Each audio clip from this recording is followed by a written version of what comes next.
Royals and Panthers are scoreless at Jack Couch, just underway. And game 2 of that Barnstormer series is going. And, of course, here, we're scoreless. Just starting first pitch, often in there. On Ryan DeSantos is high for ball 1 from Peters. And as you've probably heard in the background, it's retro day here at the ballpark. The Cardinals wearing their sleeveless throwback Hamilton Thunderbirds jerseys here today. And I'm sure the guys are all in favor of that today, especially, not one of them's got sleeves on other than Peters. Everyone else is not wearing sleeves. Yeah, what better day to do it than the hottest day of the year so far?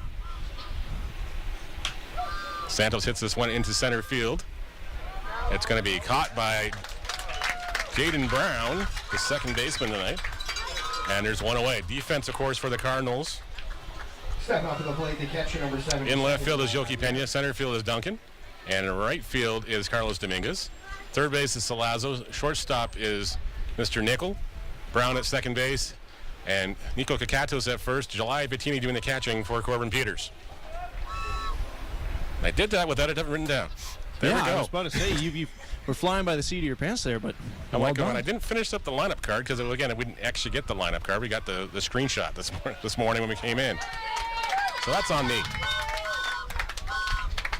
Sometimes the coaches don't bring it out. Yeah, exactly. It was blank. I'm like, okay, well, at least I got the lineup anyway. So we got started. We took our best guess.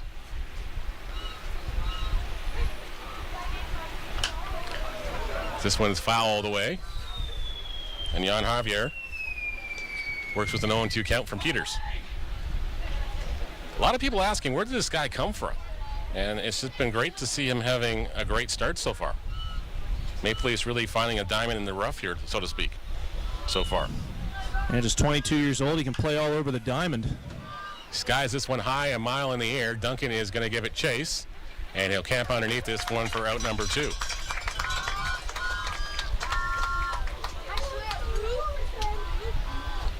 Going to bring up Jordan Castaldo, the aforementioned holder of now 102 home runs. Marcus Connect almost threw us for a loop here, but he's just going to get the bat. Not sure if our mics are picking it up, but the Salazzo train whistles that you mentioned, Neil, are aplenty around they the ballpark. Yes, we got one up here, and thanks for bringing one up before the game started. So yeah, I figured we could have used some good luck charm. It's our rabbit's foot, if you will. Exactly.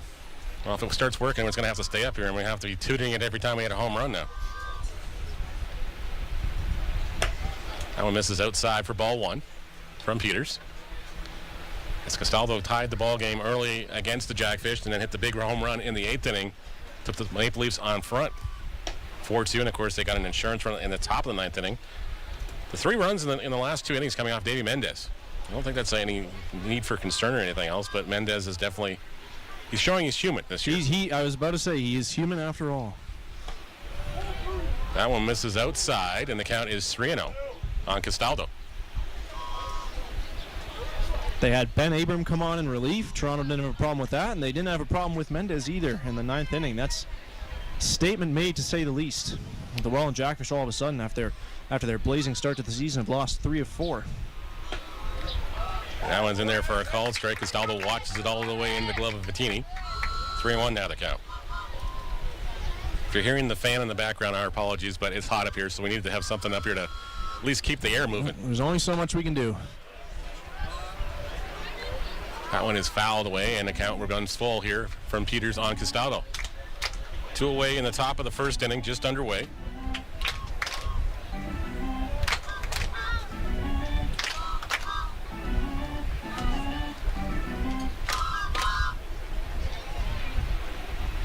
Three-two offering.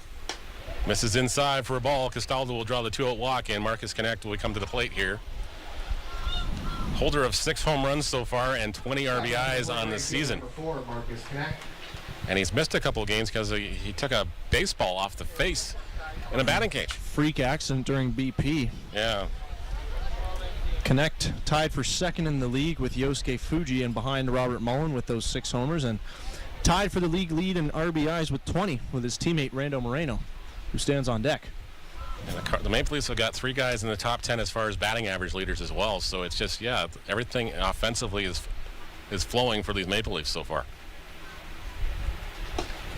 First pitch misses low and outside on Peters. They're definitely trying to work the other half against these hitters. That walk to Castaldo was just the second issued on the season by Corbin Peters. As you said, Neil, he's been very dependent in that 7th, 8th inning role for the Cardinals this year. Just a 1.28 ERA through 7 innings so far. Last saw action on Thursday's contest. I believe he pitched the 7th inning then. Gave up the 1 run. 8 strikeouts to just 1 walk on the season for Corbin. A couple doubles, the only extra base hits he's allowed. So he's been keeping that damage to a minimum. We'll see how long he can go for today.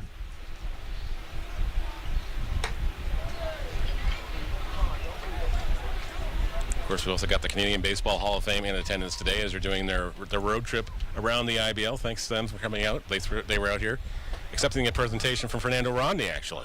Yeah, the jersey that the Cardinals are donating to the Canadian Baseball Hall of Fame is autographed by Fernando, and he wore it during his IBL debut last month.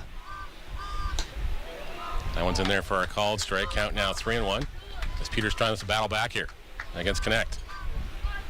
I don't know if I'm just picking this up better because I'm not wearing the headset and I've got the old school mic on, but you can hear Peters physically exerting himself with every pitch he throws. You can. A lot of grunting. This one's popped in the air to center field. Duncan is backpedaling. He's still going back. And that's going to leave the yard. Marcus Connect with his 7th home run of the season. And the Maple Leafs have got an early 2-0 lead here.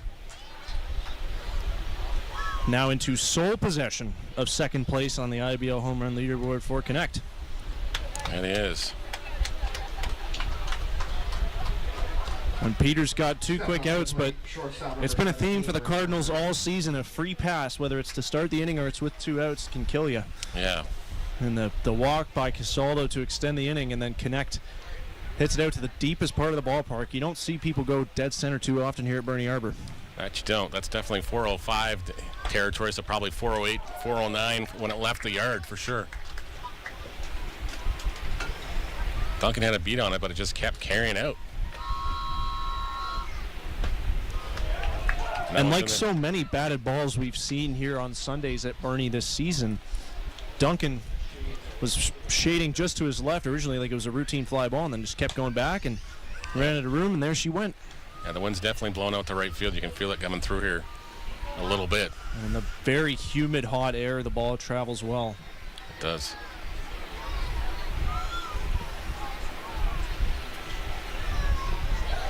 A swing and a miss. And Moreno goes down on strikes, and Peters gets his ender here. But the damage has been done here in the top of the first inning. Maple Leafs striking for 2 runs on 1 hit. No errors, and nobody left on base in the inning. And then we got the Thunderbirds to come back here and try to get on the talking in the mids. Just make sure you put your mic out that way, because they don't have a sound effect mic tonight. Step up to the plate, the center fielder, number 5, Tyler Duncan. Bottom of the first inning here at Bernie Arbor Stadium. The Maple Leafs leading the Thunderbirds 2-0. As Tyler Duncan will step in on the mound, or up at the plate to face Adam Jaffine here from the Toronto Maple Leafs. So Matt's going to go through Jaffine's numbers now for you. Yeah, Neil Jaffine making his first start of the season. He's pitched 3 1/3 relief innings this year. He's allowed 3 earned runs. He's got a slower sinking fastball and then that big loopy 12-6 curve. That one misses for ball 1 here on Duncan. Cardinals, especially the lefties, are going to have to get used to the finesse coming from the same side.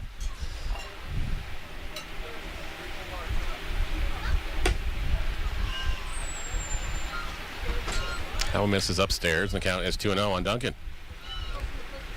It's definitely got to be harder for a starting pitcher. You're going to be sitting around in here, especially in this heat. You're in the dugout. You've done your warm-ups. Now you got to wait for your team to come off the field here and then try to rev it back up. At the very least, Toronto did spot him a lead. Now Jaffine falls behind here. 3-0 on Duncan.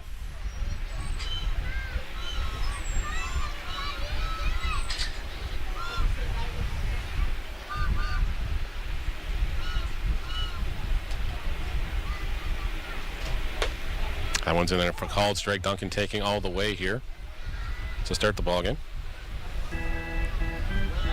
We'll see if the sleeveless tarps can wake Duncan up a little bit. He had an RBI double in garbage time in last night's game, but on Thursday he went 0 for 4 with 4 strikeouts. Very unusual for him. And Jafine doing a good job working that outside corner, establishing it with that fastball to work his way back in this count from down 3-0. That is, he's made it back to full here, and Duncan will have to try to get a piece of something to stay alive here or put it in play and find his way on base. Duncan hits this one foul, stays alive.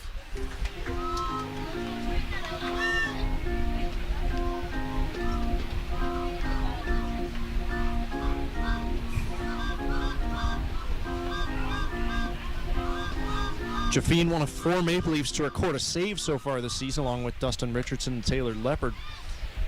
And now he's starting, jack of all trades.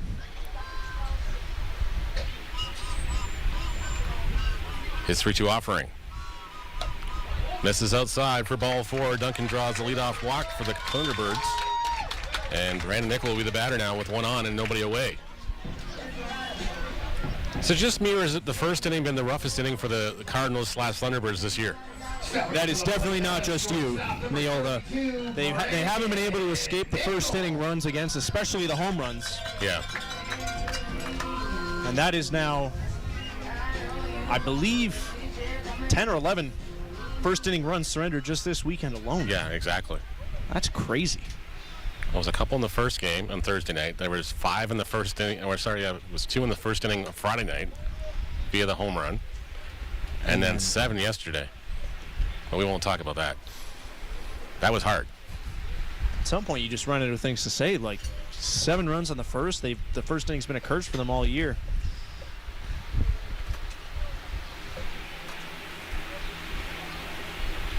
Jafine looks Duncan back before delivering here to Nickel.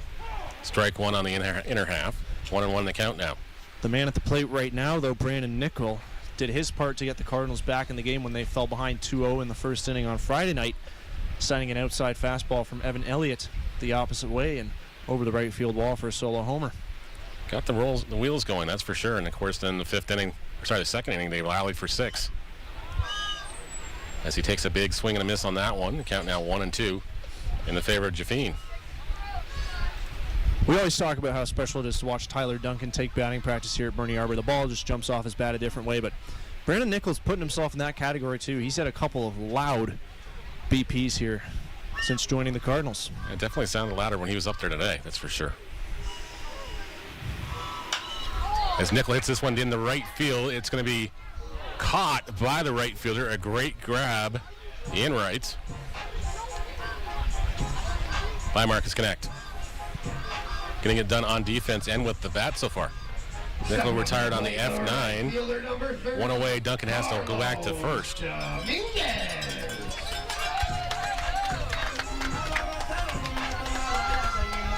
And speaking of loud batting practices, Neil, this man at the plate too, he can put a jolt into a baseball.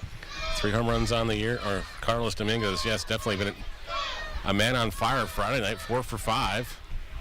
The Panthers held him in check on Saturday, but Dominguez 4 for 5. Couple doubles, couple RBIs on Friday night. He gets a rip on that first offering from Jafine for strike 1 as it goes foul.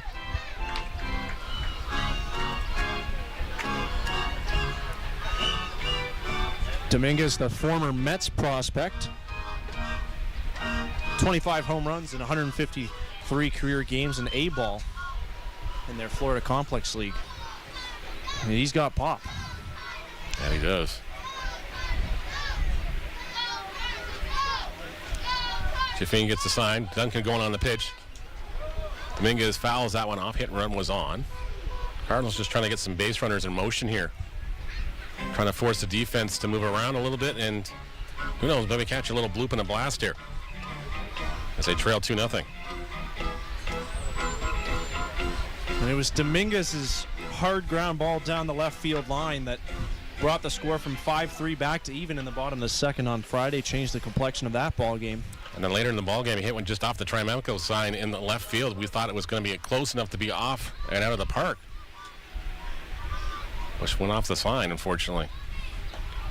So he takes the ball low there. 1-2 the count now. Of course, Sometimes you'll see the appeal down to the first base ump there, but home plate umpire confident enough to say that Dominguez did not go. Javier steps behind the plate once again. Flashes some signs to the Jafine here. And the 1-2 offering on its way momentarily. Strike 3 called. Dominguez goes down looking. Jafine has his first punch out, and there's 2 away here in the first. Going to bring up Josh Williams, who's been definitely feeling more like himself up there at the plate now. You can see he's got a little swagger back in his step, too. Hits another home run last night in the contest.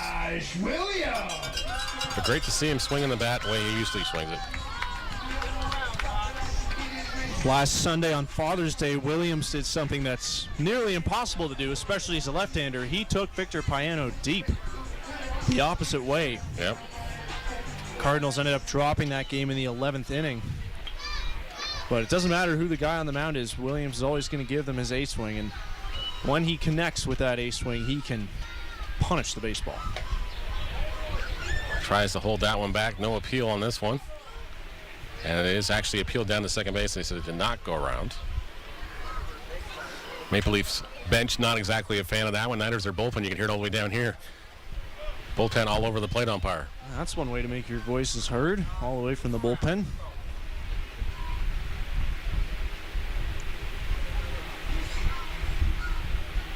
Winnow offering. Duncan goes on that pitch. And throw down. Javier's throw is off to the wrong side of the base. Give Duncan the stolen base. Runner now in scoring position for Josh Williams. Williams now works with a 2-0 count in his favor. So he might see a fastball over the zone here. That's Duncan's 5th steal of the season already, moving into the team lead. I think the league lead is now 8, actually. Really? Point streaks behind. Yeah. He only had 4 all last year, so in any case. Williams fouls that one off into the screen to our left. And it's now 1-2. What other lies is Point Street telling me about these Cardinals hitters? Yeah, the stolen base category for some reason doesn't update all the time. I'm not sure why. Does Duncan actually have 4 doubles this season? We may never know. We never know.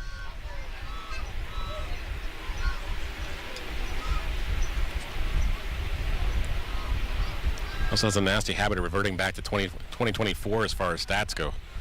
And roster pages for some reason. Yeah. Hopefully that's something that gets better with time. I'm sure Eric and I will sit down at some point in the next week and say, okay, yeah, what needs to be fixed? Here's the list. Or in 2025 now. Oh, okay. Yes. I know the leader page sometimes doesn't load automatically either, so it just sits there.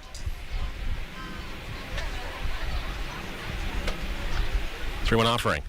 It's hit on the ground to the second baseman. Mara is up with it. He'll throw to first. Williams will be tagged out by Jordan Castaldo. And the inning is over. Cardinals strand a base runner at third base and trail the Maple Leafs 2-0. So I keep saying Cardinals today. We're going to take a quick pause in the action and talk about the All-Star game that's coming here in Hamilton.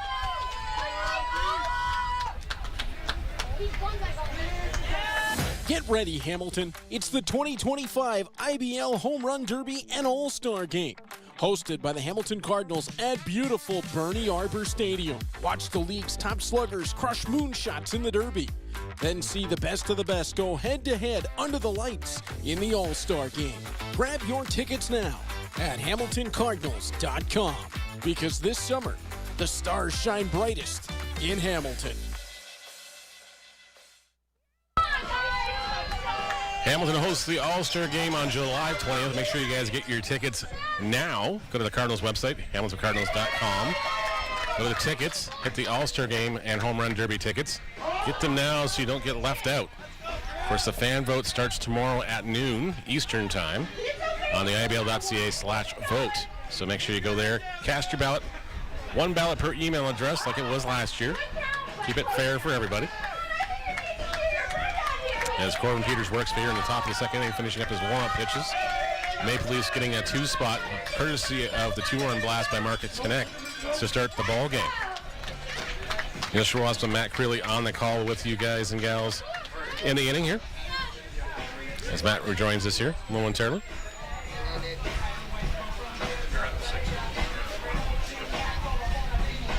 And Justin Mara, the batter, will be to lead things off here in the second inning. Mara, then Kyle O'Shaw and Dennis DeBanning, a former Cardinal, former Thunderbird as well, will be the batter. Due up in the inning. Peters looks like he's all right so far. We're just going to see how the game progresses, especially when the sun is beating right down on this mound right now. Be hard to say how it goes for both pitchers. Stepping up to the plate, today's weenie man of the game, designated hitter number 9, Justin Mara. Of course, he is the weenie man of the game, so if Mara does strike out in this contest, it's half-price hot dogs throughout that inning. And do you think the kids here know that, Neil? I'm pretty sure they do. They're always cheering for the beer batters, so they're in full effect here on the hot dogs. They can't even have that stuff. No, exactly. So I can only imagine what hot dogs are going to do. And there you go. You can hear it now. We want hot dogs. Of course, our friends at Denninger's with a great dog. I'm going to say the best in the league. Definitely going to say it's definitely up there. For scientific purposes, we'll have to go to every ballpark and try all the hot dogs. So, don't want to have that claim disputed. 2-0 is the count now on the the weenie man, the weenie batter. I'm not saying Mara is a weenie man. That one's fouled away, and he almost takes my head off with that pitch back here. They hear us, I swear. I swear they hear us.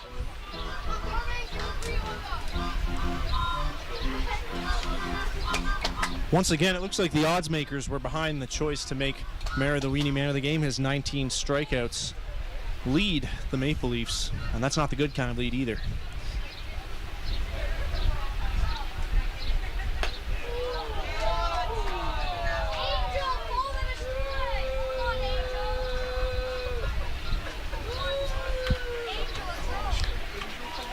Three and 1 the count now on Mara.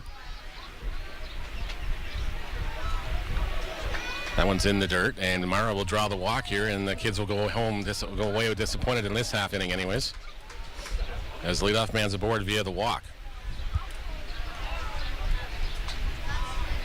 Stepping up to the plate, center fielder number 15, Kaleo Shaw. Kaleo Shaw now the batter. Junior call-up, but he's been doing amazing things so far. Yeah, Shaw, the Mississauga product, as you see Cardinals reliever Casey Bouyer-Howard giving Corbin Peters a new rosin bag. I'm sure they'll be going through a lot of those today. Yeah, well, exactly, and I don't think there was one out there either, so he was just gripping the baseball and trying to wipe his hands off to reduce some of the moisture on the baseball. You don't want it slipping out of your pitcher's hands, that's for sure.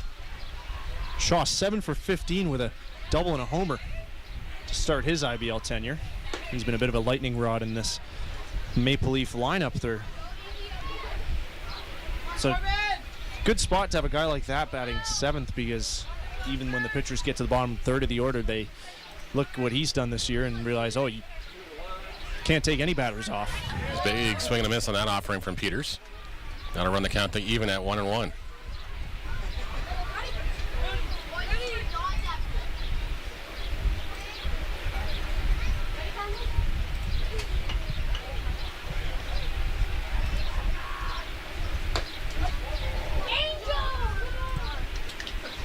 I'm not sure if Kaleo Shaw knows this, but I'm like 99% sure I went to umpire school with him way back in 2018. Really? Yeah. Wow.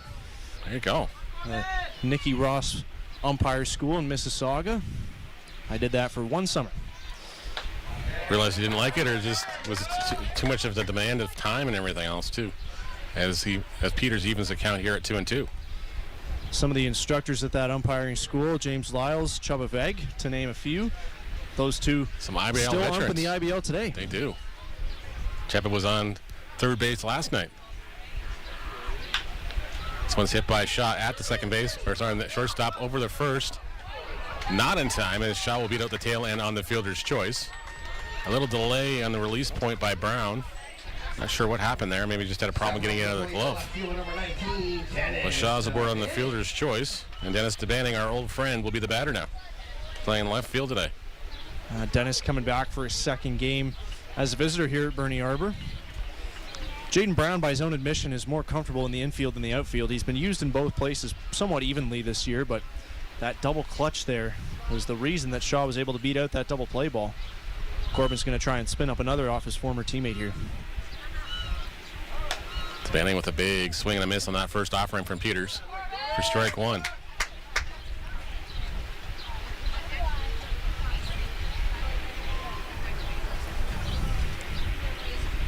Shaw with a considerable lead at first. Not overly aggressive, but definitely getting a good read here. As DeBanning chases that one on the other half again, and it's quickly 0-2 here. Even though this is DeBanning's 5th plate appearance against the Cardinals, after a multitude with them for a couple of years, he already has a history against Peters. He flew out to right field against him last Friday when the Maple Leafs were here, and an eventual 3-1 Cardinals win. The two offering just misses low. Vattini has to grab that one and keep it in front of him. 1-2 in the count now. One away in the top of the second inning.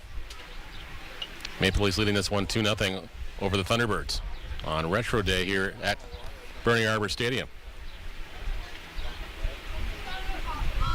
Peters gets the sign from Vattini. 1-2 offering. Swung on and missed. DeBanning goes down on strikes. 2 away now. Peters' second punch out of the afternoon. Peters now 2-0 lifetime head-to-head against DeBanning. I'm sure there'll be some friendly jiving going on, or jabbing going on after the game's over with that one. Here comes Mara number 2, Neil. Yep, there's 3 of them. The other one will probably be coming in later in the ball game. This, of course, is Dan Mara. Perennial All-Star, longtime Maple Leaf. Definitely been a long-standing member of their second base corps.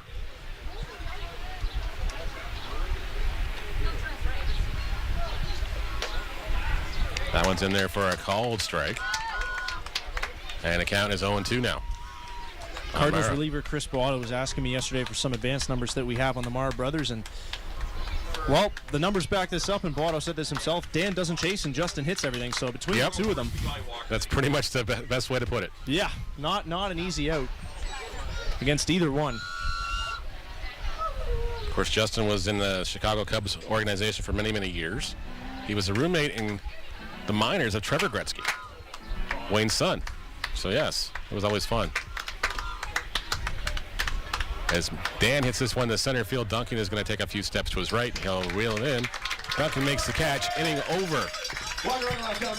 Maple Leafs strand a base runner here in the top of the second inning. We're going to take a brief pause in the action here on Cable 14. All right, fans, I am here with Jason. We're getting ready to do some trivia thanks to the Canadian Baseball. Bottom of the second inning here on Cable 14. The Hamilton Thunderbirds number 10. trailing the Toronto Maple Leafs. Thanks for watching Matt Freely on the call with you guys and gals this afternoon on a very bright and very warm day here at Bernie Arbor, that's for sure. Nico Kakatos will lead things off as Matt rejoins us on the call. Yeah, that Clint Eastwood music is very fitting. It is. On a hot day like today. Really sets the tone. All we're missing is the dust mites rolling across the field. We don't want to see that, I was though. going to say, all it's missing is a tumbleweed rolling across center field right now. It is hot enough, though, that I wouldn't be surprised. Jafine's offering is lined in the right field, but it's going to be caught by Castaldo on the run. And Katatos is retired on that liner to first. For first out of the inning, and now Jonathan Salazzo, the conductor, is coming back out here with a different tune again. He's changed up the walk-up music yet again. John Salazzo. You can hear the horn whistles going off in the stands. What a great promotion today. Absolutely great as far as that stuff goes. And, of course, Salazzo actually was one member of the Thunderbirds back then. Yeah, one of the few in that dugout who can say that he wore the actual Thunderbirds jerseys a decade ago. Yeah, I think he dug out the T-shirt today, actually. Of course, he had old friends Alan Ross and Lear Chamberlain in the attendance as well. They all came up, and Michael Cloutier as well. Didn't get a chance to say hi to Mike. We started getting the broadcast stuff going just as he came up. So Mike will definitely catch up soon, I promise. Well, thank you all for making the trek from various places today. Great to see some really people that have been around this league for quite some time. Of course, Alan Ross is a legend down on the hillside of the Christie. He's been a longtime ticket seller for the 50-50 and the coffee pot draw, which used to be actually be in a coffee pot way back when. How about that?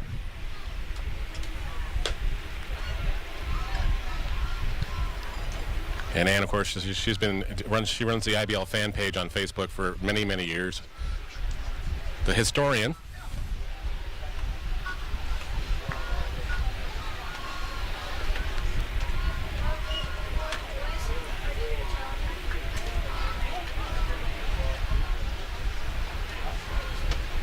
John Slauza working the count to 3-1 here, and this weekend he's tried to make a point of seeing more pitches to he's definitely bust out of his career worst slump. Definitely been a lot more patient, and it's just been he's put the weight of the world on his shoulders when it doesn't need to be. It takes Playing a kid's game. Yep. And he's going to draw another walk here, which has been great to see him doing that. He's been very patient at the plate this weekend. I think that's his 6th walk of the weekend.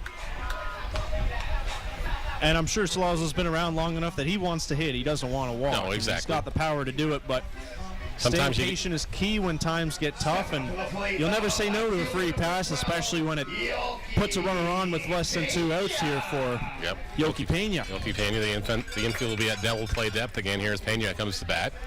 1 away here in the home half of the second inning. They're trailing the Maple Leafs 2-0. Pena's had himself a hot couple of weekends here. He's now tied for the team lead in RBIs with 7 with Williams and Duncan. Takes the first pitch in there for a called strike. So the out-of-town scoreboard is getting a workout today, like we mentioned off the top. Chatham Kent won game 1 of the doubleheader, 7-2 over the Barrie Bay Cats.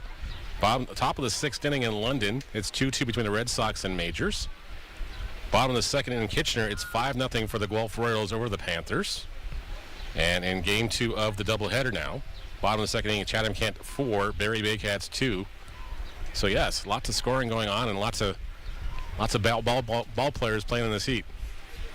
Yeah, I just want to extend my sympathies to everyone in Barrie and Chatham having to play 14 innings of baseball on a day like this. Couldn't be avoided, unfortunately. They can thank the rain on Friday night for that one. Yep. Of course, their Bay Cats have already got a depleted lineup. Adam Odd and Ryan Rios were not on the trip this weekend. It was Adam Odd's bachelor party weekend. And then, of course, they lost Malik Williams and they lost this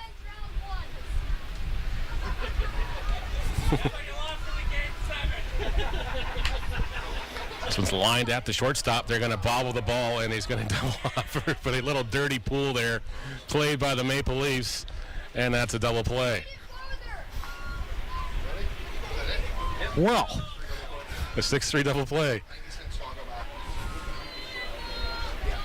I was going to say, I didn't... Dirty pool is a good way to put it because... He had a ball. He had that. You can, there's letting balls drop, and then... There's what he did. The left fielder, or the second baseman, number 6, Jaden. That was dirty. But I don't blame him for trying. Especially on a hot day like this. It's like, come on, man. Let's just, like, you hit it right at me. So I'm going to let it drop, get the out. Pena's retorted on the... I'm guessing we're going to put in the liner to 6. Salazzo's back at first. 2 away now. That one's in there for a call strike on Brown.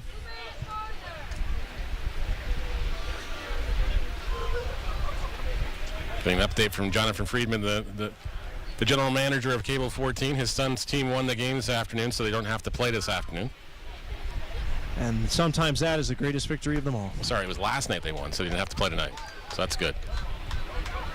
They're enjoying the cooler crime finds of the Friedman household. Thank you so much for tuning in.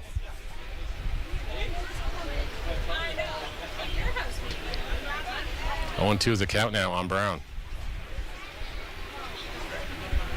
Jeffine gets the sign. 0-2 offering. It is popped foul and out of play. Lots of umbrellas in the stands, which is great to see because people are, taking it seriously. They got to stay in the shade any way they can here. There's just not a lot of shade in this ballpark. And that's a victory, too, for the fan safety department here at Bernie Harbor. That new fence in front of the silver stands on the first base side coming in handy there. That it is. Last year it would have been in somebody's lap or worse.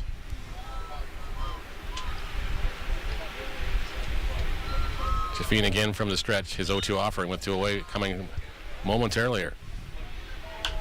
Brown hits this one into the gap here, but it's going to be caught by the center fielder, Kalo Shaw. And that's going to end the inning. Thunderbirds strand a base runner. The walk to Salazzo goes for naught here in the second inning. They trail the Maple Leafs 2-0. We'll be back on Cable 14 after a break.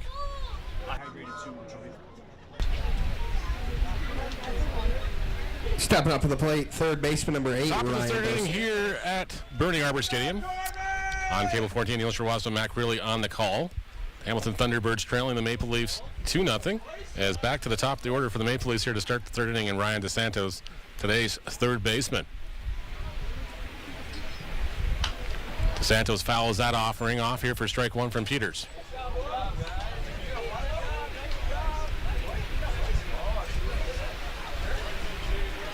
Definitely a hot day today to be at the ballpark. The kids seem to be enjoying themselves. Lots of freezies going around, that's for sure. As DeSantos takes a big hack at that one, the count's now 0-2. DeSantos 0 for 1 in the contest. He popped up to the second baseman to start the ball game. In center field, no less.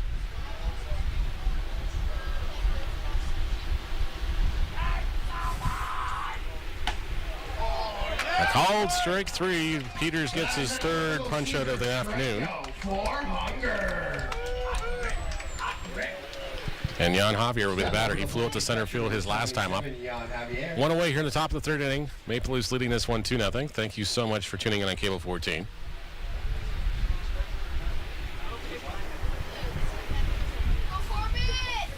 Finally found a way to get Javier out. Just let him hit the fly balls in the air. Yeah. Which a lot of teams have not been able to do so far. He's batting .418 coming into play today. Neil, how early do you think is too early to start looking at award ballots? Never too early, especially when in my position this year. I've already been thinking about, first half, and anyways, just, maybe something as far as a graphic and everything else. Yeah, I know you've got your hand on that, but as a neutral fan, how early is too early? Maybe beginning of August, maybe? Okay. As Javier hits a liner, but Salazzo's there. Conductor makes the call, and there goes the train whistle here at the stadium. 2 away now. Well, I was going to say, if it's not too early, then John Javier has got to be the early front-runner for Rookie of the Year. Oh, I think so. But again, you got to remember, the Rookie of the Year balloting, as far as the rules go, you have to be Canadian. You can not play professional baseball as well. So okay. That's why Seth Strong did not win last year. Yes. Which, was a point of contention with a lot of people. Yeah, and fair enough, but when the IBL is kind of straddling the line of pro versus not pro leagues, exactly, you can't make everybody happy. Nope. And shout out to Panda. I hear he unfortunately got released by Lake Erie earlier this week, so who knows? He may be going to return back to the Chatham-Kent Barnstormers soon. We'll see. And Chatham was already rolling. That would definitely help that lineup, though. Another significant boost. As Castaldo takes the strike there, evens the count at 1-1 here. But yes, getting back to that, definitely will be on the All-Star ballot. He'll be on the All-Star ballot tomorrow, so I'm sure he's going to get quite a few votes from the Toronto area, if not around the league as well. Fans can start voting at lunchtime tomorrow. Well, I haven't shown you that, did I? I didn't show you the ballot yet, did I? Well, I will take care of that for you. Less than 24 hours now. Yeah, I will take care of that. Of course, I wouldn't say no to a little sneak peek beforehand. I will take care of that for you now. As Peters gets set for this 2-1 into Castaldo. On the ground to first. Kakedo spears it and waves off. Peters takes himself for out number 3. 3 down. The Maple Leafs go here in the top of the third inning. We're going to take a quick pause in the action to say hi to our friends at Rawlings, Canada. All right, Hamilton, I know we're trying to...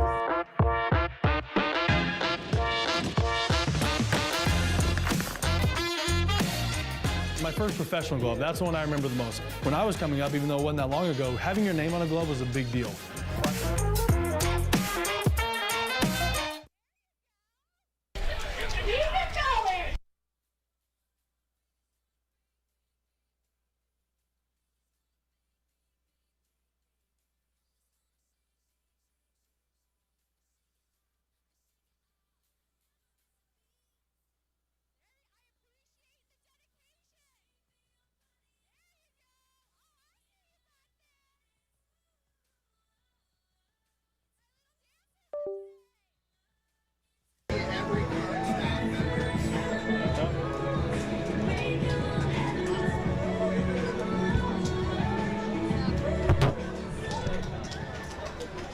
Way to go, everybody! I appreciate the effort. And fans, don't forget to check out the Chill Zone located between the merch perch and the cancer assistance booth to keep yourself hydrated on this hot day. Definitely a warm one here at Burning Arbor Stadium as we hit the home half of the third inning on Cable 14. I'm Neil Sherwassa, Matt Crilly on the call as well. Adam Jaffine out for his third inning of work here, and you can just see the sweat pouring off the young man on the hill here.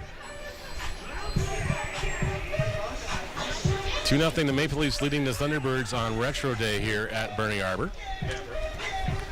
His jerseys look great as the throwdown's coming here from Jan Javier. And July Bettini, his counterpart, will be up to the plate here to start the inning. 9-1-2 due up in the order for the Thunderbirds. I've corrected myself again here today. Yeah, we're going to be going back and forth the whole game. Yep. It's the same team, people. We promise. It is. It's just the same team, you know. Don't get confused, even though the scoreboard says Thunderbirds. We just got to be on brand for Yeah. the promotion. Bettini puts a charge in this one to center field, but it's going to stay in the yard.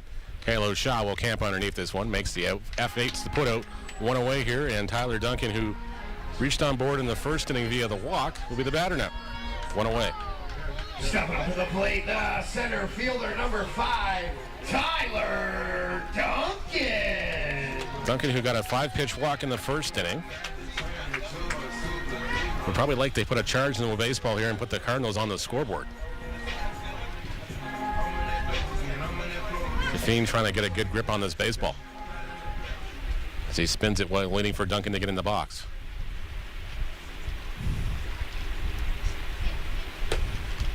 Ball misses upstairs and high for ball one.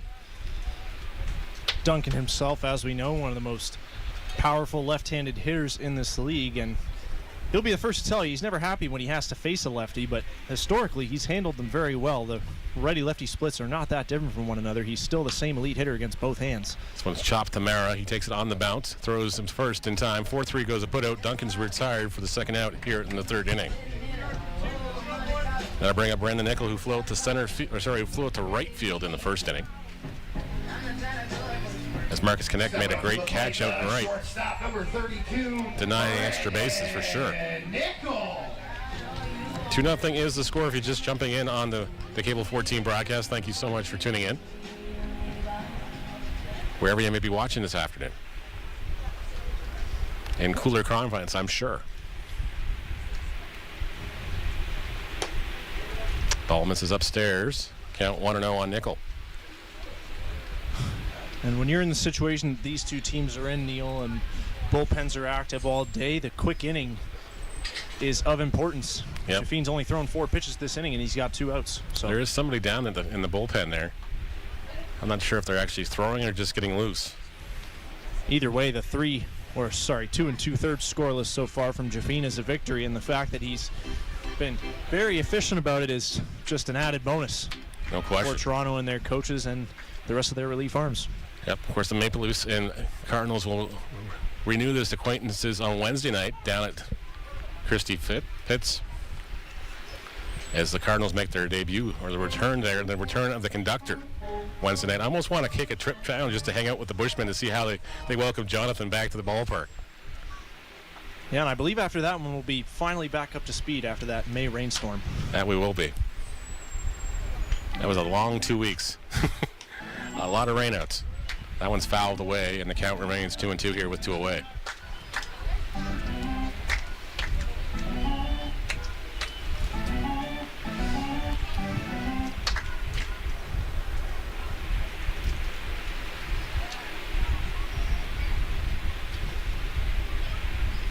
Two offering. His line in the right field this time is going to get down in front of the connect. And Brandon Nichols got himself a 2-out single here. Thunderbirds have got a little bit of life here at the nest. Brandon Nichols showing off the plate coverage there, doing what he does. He does a great job of flattening out that swing plane to get to the high pitch and punch it into right. That's another hard liner off the bat. Dominguez fouls that one off, stay alive at 1-2.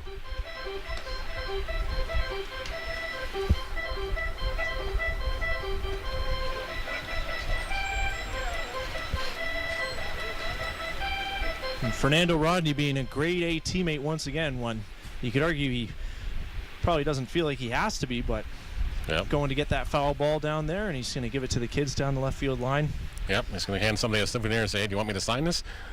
And I got props to some Fernando. I came up to the ball up here to the press box today, and there was already a baseball signed by him waiting for me. And I really do appreciate it because I would never ask for one. I would just never do it.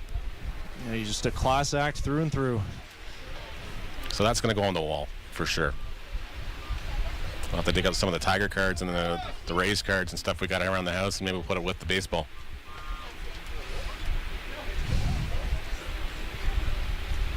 And Mike the sound guy is right down in front of us. This one is fouled away. Dominguez doing the battle here. Trying to get Jafine to make a mistake here so he can put the ball in play somewhere. In this lengthy at bat, Dominguez has shot a few foul balls to the pole side, but well to the left of the third base line. He's got to try and stay back on that pitch from Jafine. He's ready and he's making contact, which is what matters when you're down 0-2, but he's evened it up to 2-2, and now timing is of the essence. Yep. Jafine again gets the sign. Javier set up again outside. Dominguez pops this one in the air on the right side, and it's going to be Castaldo unable to make the catch, and Dominguez has a new life here. And it's always those ones right near the dugout that are the toughest. Castaldo, he isn't going to drop many of those. He's been in this league a long time. You're kind of curious. He probably in the corner of his eye thought the dugout approaching really fast. As you're like when you're driving a car here, and it's like, objects are a lot closer than they are. So he's probably letting up a little bit, trying to get his bearings and trying to make the catch too. Yeah, it's not easy, and he just had a few more feet of room than he thought he did. We're still at 2-2 here with 2 away. I believe this is now 9 pitches in this bat for Dominguez. Pops this one high in the air this time on the left side of the infield. Catcher going for it. Third baseman's going in. It's going to be the Ryan DeSantos who will make the grab. Thunderbirds strand a base runner on the single by Nickel. They get nothing to show for it as they hit the home half of the top of the fourth inning when we come back here on Cable 14. By the visiting Maple Leafs, the score still 2-0 as we head to the top of the fourth inning.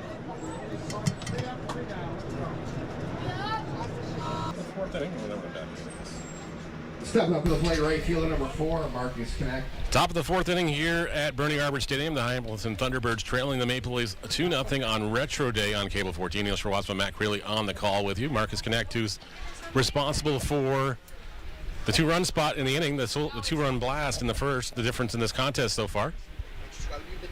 As Corbin Peters back out to work the fourth. And we'll see how Peters fares against Connect this time around.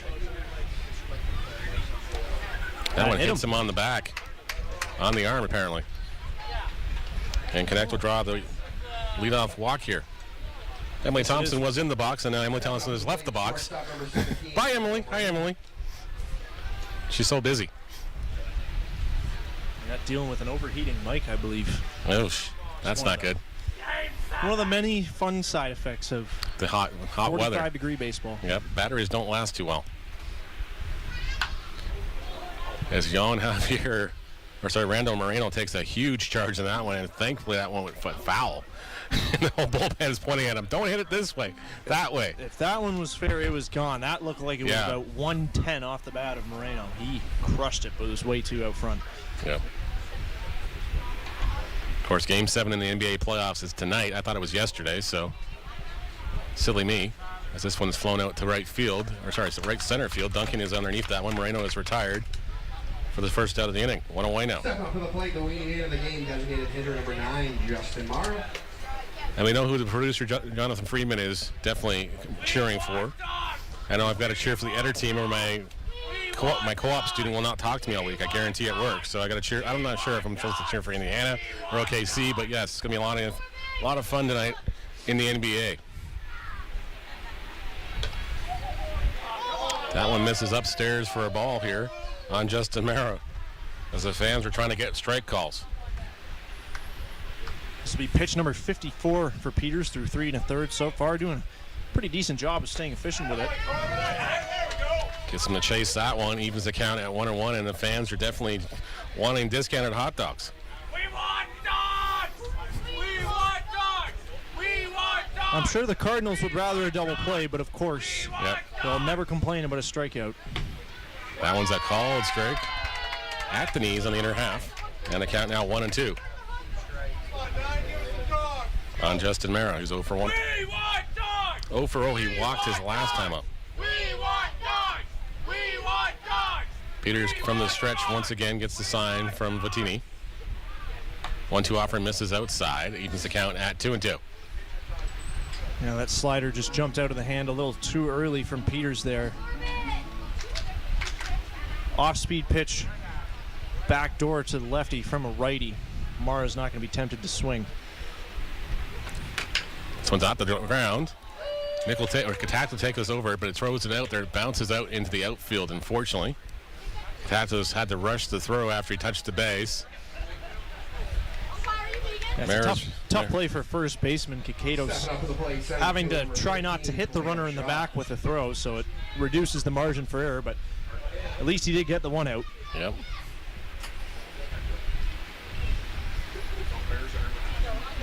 Hits at a premium so far in this contest for both teams.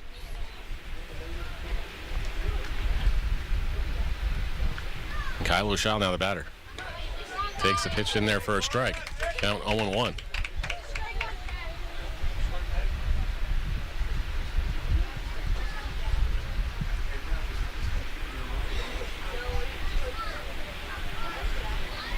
Oh, 1 count. Peters offering. It's in there for a called strike on the outer half. On Shaw, count now 0-2. And we've talked about how Shaw's been a revelation in this Leafs lineup, but it hasn't come without the swing and miss. He had 5 strikeouts entering today, 1 already, and now down 0-2 once again against Corbin Peters. Teenager standing way out here on this offering. Just doesn't get the call. Missed it low at the knees. But right where Vattini wanted it for sure. Caught that one in his chest protector almost. That's what we call a good miss.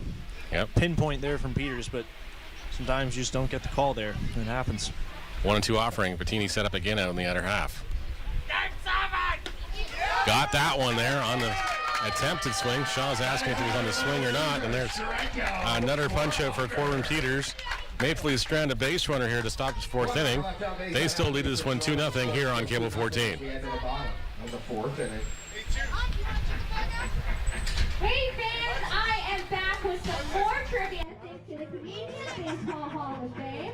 I am here with Greg, and we're getting ready to rock and roll. Your question, Greg: who are the only 2 Canadians to be in both the Canadian Baseball Hall of Fame and the National Baseball Hall of Fame? We have 3 options: Fergie Jenkins and Larry Walker. Larry Walker and Joey Votto. Fergie Jenkins and Russ Ford. Greg, do the honors. Way to go, Greg! Your knowledge is off the chain. You are our winner. Thank you for playing, and give it up for my pal over here.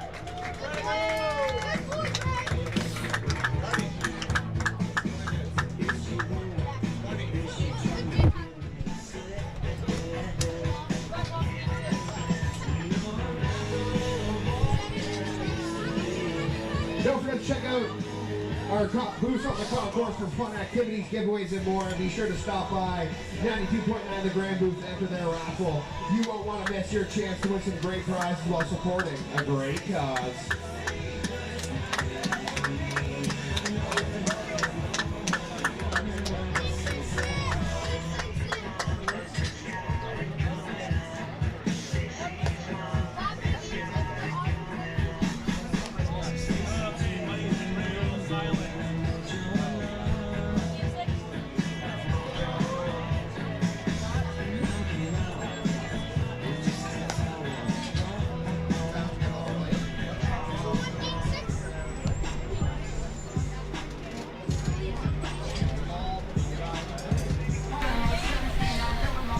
Bottom of the fourth inning here on Cable 14. Neil Sharoswell, Matt Crilly on the call. Hamilton Thunderbirds baseball on Cable 14. The Maple Leafs leading this one 2-0 as Josh Williams comes to the plate here.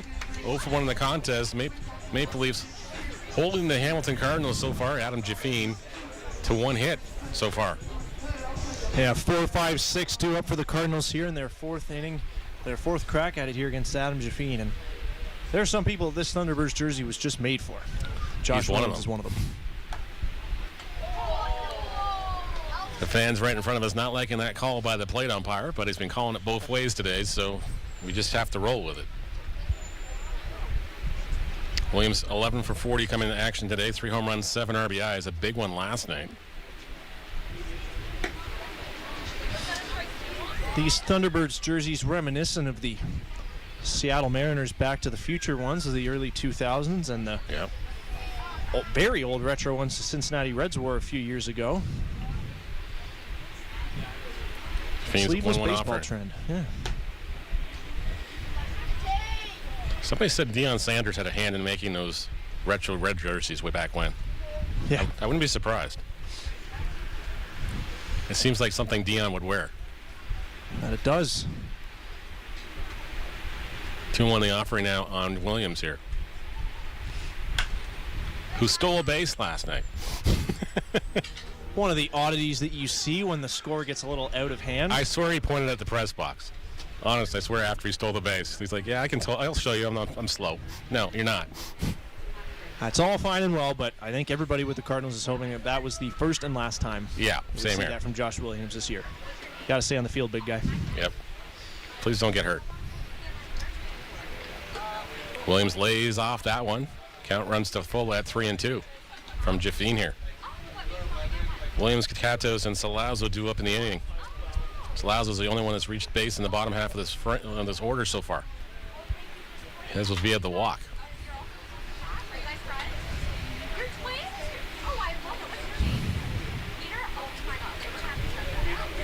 Williams fouls it off, stays alive here at 3-2. So if the Barnstormers are cooking again with gas, it's 6-2 now in game 2.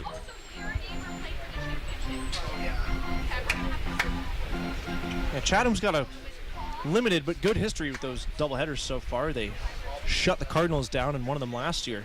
Yep. 1-0, and I think it was like, what, 4-3 or something? Can't remember the score of the second game. Cardinals didn't score many in either, I can tell you that much. Seemed like a very long bus ride. That one's fouled away, and Williams stays alive at 3-2. Still nobody away here in the home half of the fourth. You saw the 9-pitch battle between Carlos Dominguez and Jaffine earlier, and Williams is trying to do him one better here. Yep.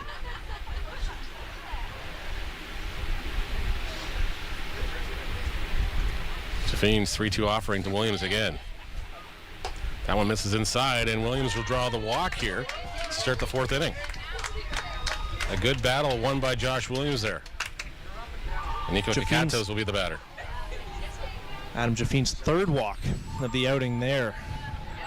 Williams joining Duncan and Salazzo with the others. You can just tell how much the sweat's coming off that young man's body out there. His jersey is soaked. I'm sure it's not water. Nope. And of those 3 walks from Jaffine, 2 of them now have been in the leadoff variety. See if the Cardinals can cash this one in. Runs and hits definitely at a premium so far. Not a bad idea here on the bunt attempt. They're going to throw the second, and they're going to get Williams out on the force out. Jaffine off quickly, gets the ball over to the shortstop. 1 away now. And Cacatos will be on base here on the fielder's choice. Stepping up to the plate, the third baseman, number 17. Ball hit a little too much mustard on it, and Jaffine was able to field it cleanly and threw to second, or threw a strike to second, rather. And Williams is retired on the 1-6. Once again, Neil, I'm sympathetic to Chris Piano trying to manufacture runs and put the bunt on here, but again, situationally, I'm not sure if it's the best move to do it with Williams on first. No, he's not. Cacatos has to keep it really shallow, or else they're just going to go to second, and then it's exactly. That's exactly what they did there. You'd almost have to put it down the lines or something. Just, okay, drag it or push it to the third base side. Now Salazzo will be the batter now. With Cacatos at first and 1 away. Salazzo thought about taking a hack at that one, and it's a called strike for strike one.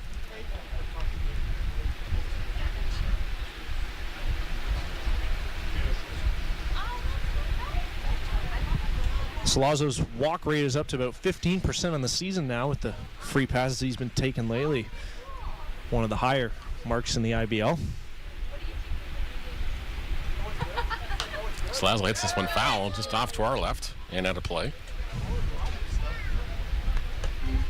I'm waiting for one of these days to come up here. Yeah, and every time one gets close, Neil, I'm reminded of the conversations we keep having up here. One of these days. Yep. Salazzo just missed by a few feet to his left. I feel like I could just see me dropping the baseball and smashing my laptop screen and having to explain that when at work the next day. Just dumbest thing happened. And didn't you just get that one too? I just got this one. Like, it's not even 2 months old now. Yeah, I'm afraid now it is going to happen. Yeah. Have to get it a bubble wrap or something. I don't know. Count now 1 and 2 on Salazzo. And between the computers, the phones, and the Cable 14 monitor, there's definitely targets to hit if anyone dares hit a foul ball up here. And huge thanks to the folks at Cable 14. I got some new merch yesterday. Nice. Yeah. I'll have to wear it tomorrow on the podcast. Little Cable 14 black t-shirt. Says broadcast on the back of it. I love it.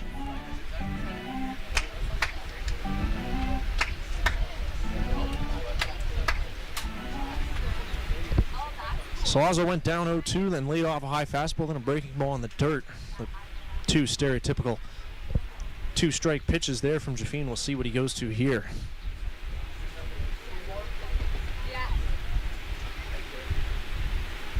Salazzo with a swing. Jafine's not going to have a play on it. Neither will DeSantos. And everybody is safe. An infield single for the conductor. And Yoki Pena will bat with 2 on and 1 away here. Salazzo's now got a batting average on his train whistle giveaway day.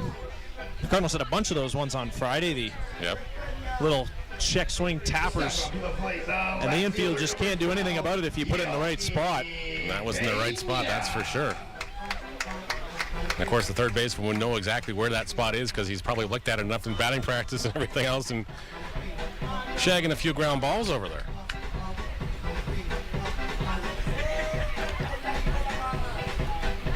Pena's hot stretch this past couple weeks has thrust him up to second place on the Cardinals in batting average, hitting .295 coming into play here today. That he is. That one misses outside from Jafine. You can just see the heat is definitely getting the better of the starting pitcher here. Doesn't have the same sort of oomph as it did in the first inning. But he is battling here in the fourth. And we've got an active arm now in that Leaf bullpen. We'll tell you who it is once he turns around. Can't see his number.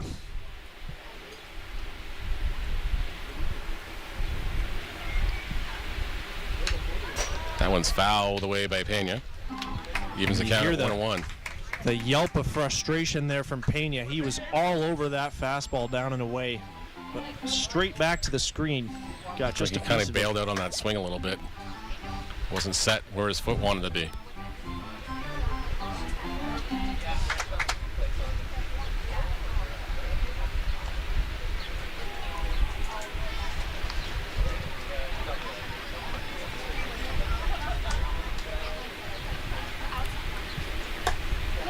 Lays off that one. It's now 2-1.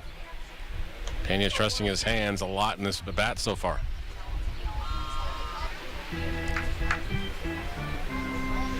Such a great idea for the train whistle today. That's pretty ingenious. Mm-hmm. And it's brought Salazzo the luck today. That's all you can ask for on your very own giveaway day. Exactly. 2-1 offering on its way momentarily here.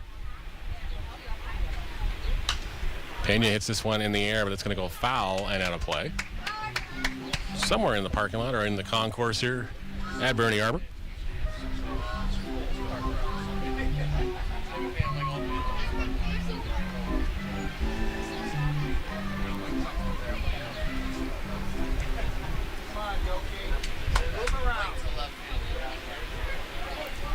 Pena back in here. Jafine looks for the sign from Javier. 2-2's the count with one away here. Javier setting up on the outer half here. And that one goes inside. And that'll run the count to full at 3-2. This will be pitch number 70 coming up for Jafine. He's given the Leafs a lot of length here. He definitely has, especially in a hot day like this. I can only imagine what it feels like to be on this mound. Like you can just feel the heat glistening off it during batting practice. I can only imagine what it's doing now. Yeah, at least in batting practice, it was somewhat overcast. Can't say the same now. No, sun's right out on the top of this thing, and there's not an ounce of shade anywhere. As Pena hits this one through the hole, DeSantos comes up with it, look for the second for the force, and that's all they're going to get here. As Pena beats out the tail end. And DeSantos, I don't think he was even sure he had it in the glove there. But he got the glove out. Fantastic play on the forehand there by Ryan DeSantos.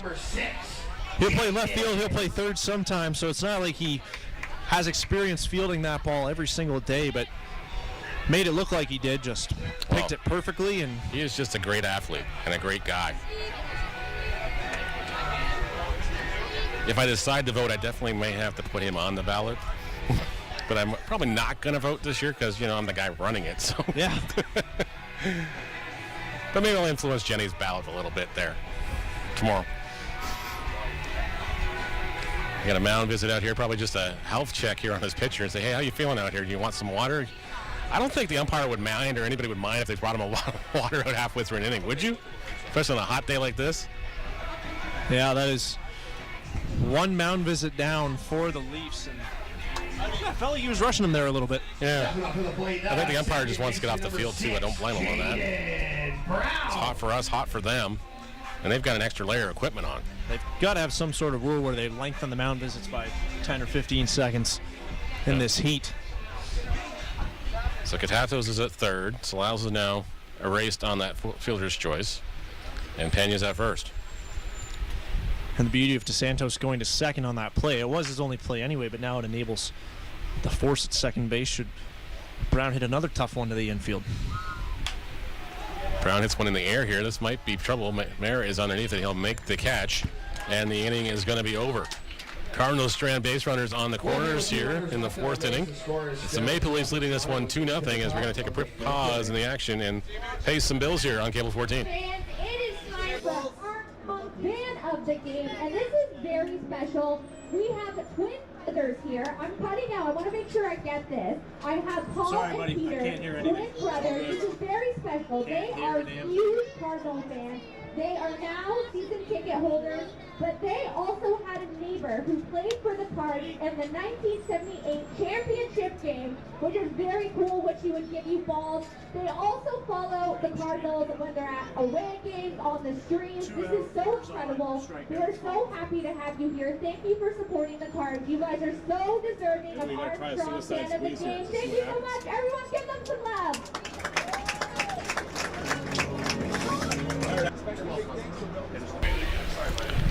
Top of the fifth inning here on Cable 14. Neil Sherwaswa, Matt Quilley on the call with you. As it's retro day here at the ballpark, the Hamilton Thunderbirds trailing the Maple Leafs 2-0.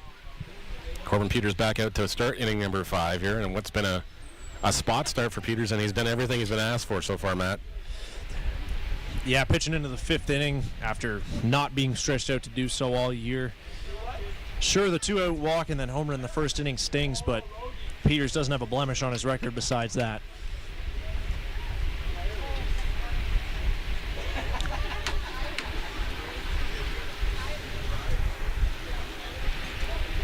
Yeah, the one mistake to make Marcus connect, it just left the yard.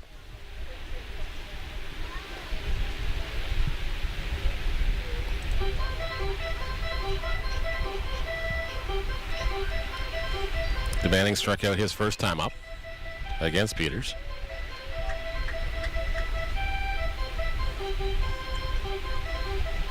He's now at 73 pitches in the contest. Or sorry, 63. DeBanning fouls that one off. The count now 1-2. Peters has his old teammate DeBanning on the ropes here. Struck him out once already in the contest. DeBanning also did not have a ton of fun facing Owen Boone last week. That he did not.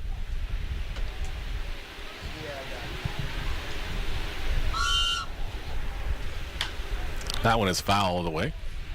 Manning stays alive at 1 and 2.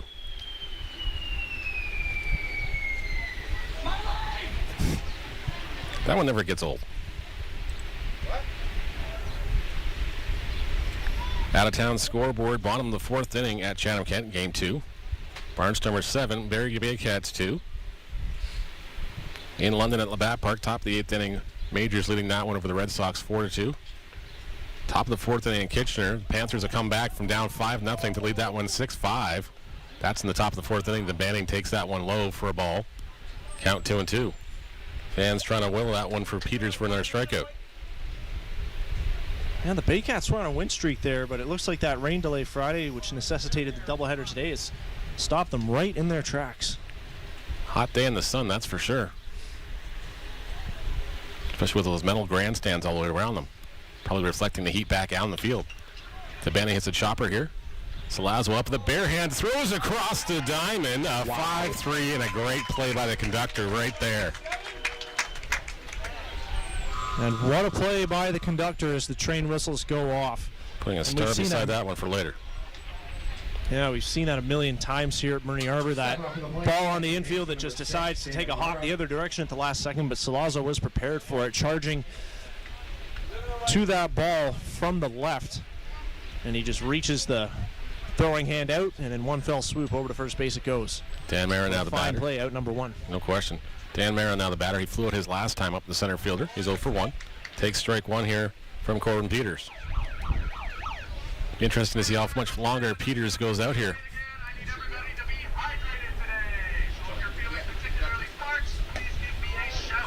That one's in there for a called strike. He peeled down at first, said he went around.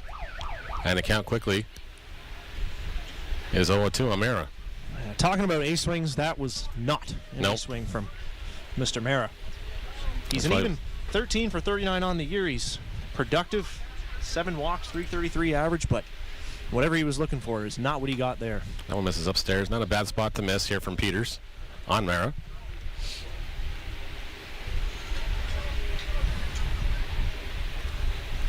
And Mara didn't have a home run last year, but he's got 2 this year. That one misses outside. Peters just rushing that pitch a little bit. Guess the count now is 2 balls and 1 strike. I thought it was 1 and 2, but I could be wrong.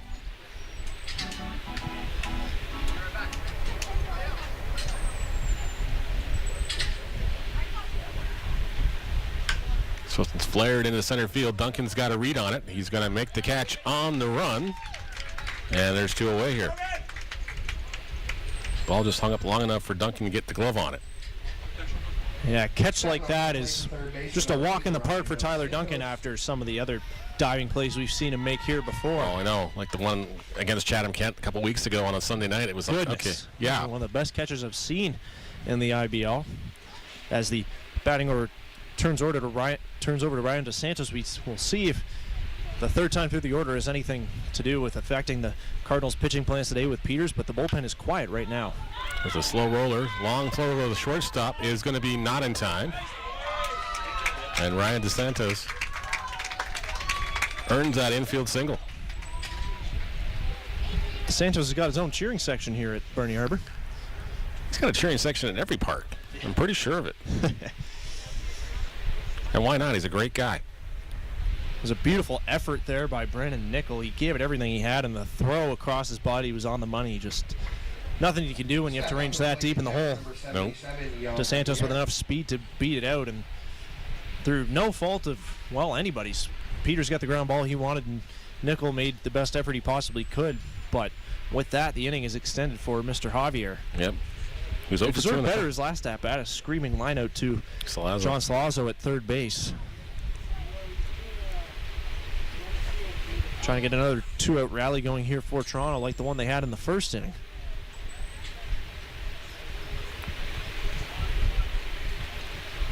Interesting to see if we have the stats of at some point. The Cardinals numbers with 2 away and how many runs they give up. They're almost off the hook, but unfortunately, somehow teams seem to get those runs back.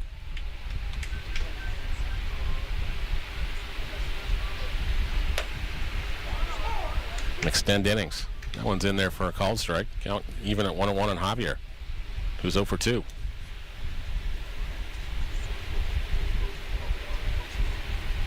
Came to action 28 for 67 on the year, batting .417 to lead the league. Among qualified hitters, because I'm sure Ryan Rios will chime in once again. He's batting .448. As he let me know when we posted the leaderboard yesterday, he's like, why am I not on this list? I'm like, no love for Rio. I'm like, you don't have enough at bats. Yeah, that's the thing. You can be a good friend and go to weddings and support those close to you, but it takes you out of being a qualified hitter for the time being. Yep. He was just joking, but you know, I think he just wanted to say hi.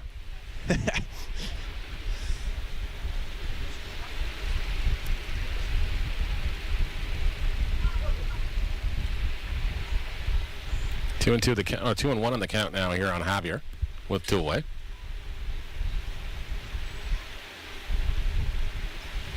Runner goes on the pitch. Javier with a big swing and a miss. And the runner is going to be safe under a stolen base for DeSantos. Puts him in scoring position with 2 away now. And Javier working with a 2-2 count with 2 away. That's a good throw by Vittini, but a good pitch to run on there for DeSantos. Yep. The off speed down and away gives him a few more extra milliseconds to slide in safely to second base there.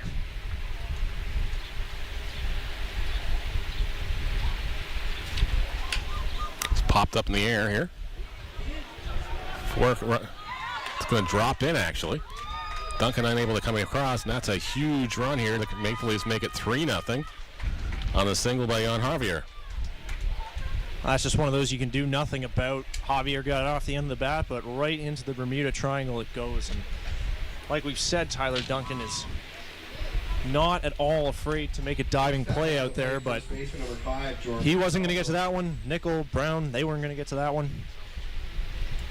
And sometimes you just got to live with the bounce and the way the ball lands in play, and Toronto benefits with 2 outs. DeSantos was in motion, and 3-0's your score. I'm going to bring up Jordan Castaldo, who's walked in, grounded out to the first baseman his last time up. Came home to score in the first inning on the 2-run blast by Marcus Connect. Maple Leafs just 3 hits so far off Peters. 1's left the yard, 2 have been in the infield. 2 bloops and a blast. And they've got a run for each one of those hits. That they do. One misses inside. And the count is 2-0 on Castaldo. Nobody in the Thunderbirds bullpen whatsoever right now.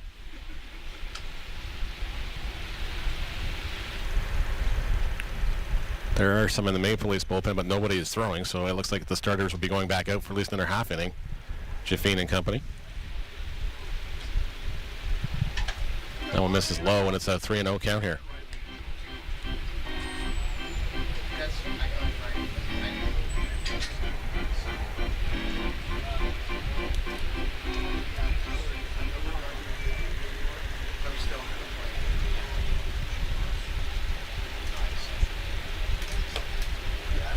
That one's in there for a called strike. Counts now 3-1 on Castado.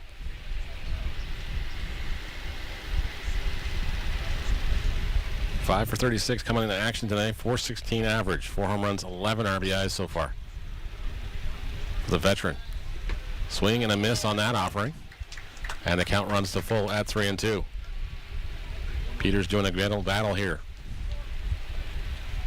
Now that'll put Javier in motion on the pitch. Full count, 2 outs, and who knows if Toronto can manage a third bloop here and Castaldo can find some grass, then Javier will be going at least to third, maybe more. It's clearly on Corbin Peters' mind.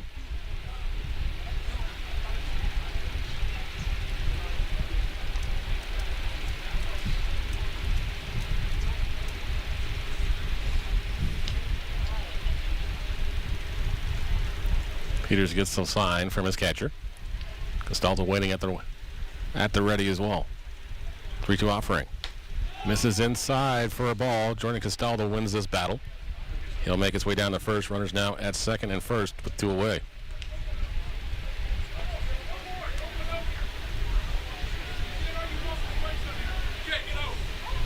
And Chris Piano is going to be watching the rest of this one from the dressing room, unfortunately. Well, he was being very civil when asking the home plate umpire where that pitch missed. He wasn't raising his voice. He was just asking a calm and simple question. You could hear it from up here. Where did that miss? Yep. But he was told not to advance any further, and advance any further he did, so now he's going to get his money's worth. Chris Walters will escort him back to the dugout and off the field here. And the Bronx cheer for Piano as he exits. Going to bring up Marcus Connect now with 2 away. He's already homered in the contest and been hit by a pitch his last time up.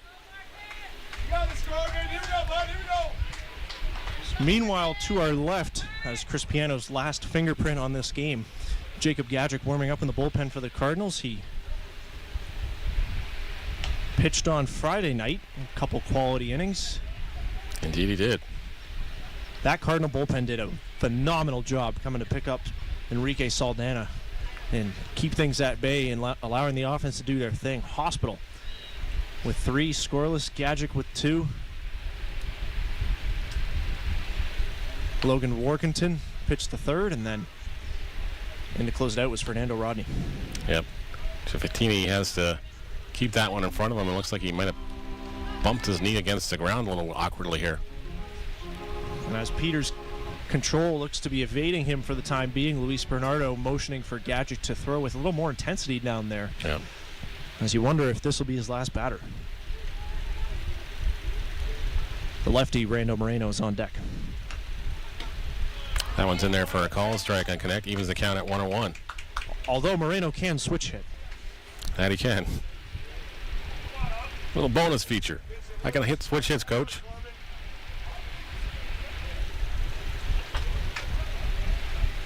Pitch number 86 coming up here for Peters. Connect goes down on one knee on that swing.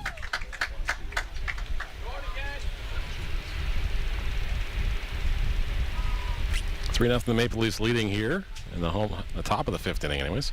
Runners at first and second, 2 away.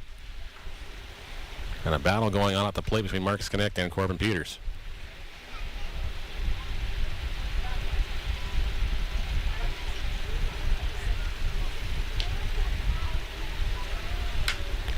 Connect gets a hold of this one, but it's going to stay in the yard. Duncan is circling the horses out there. He'll make the catch.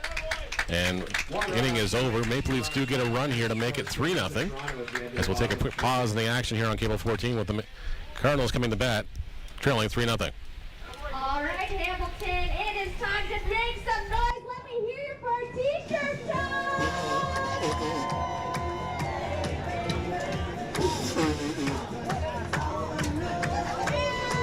Let me see your hands up.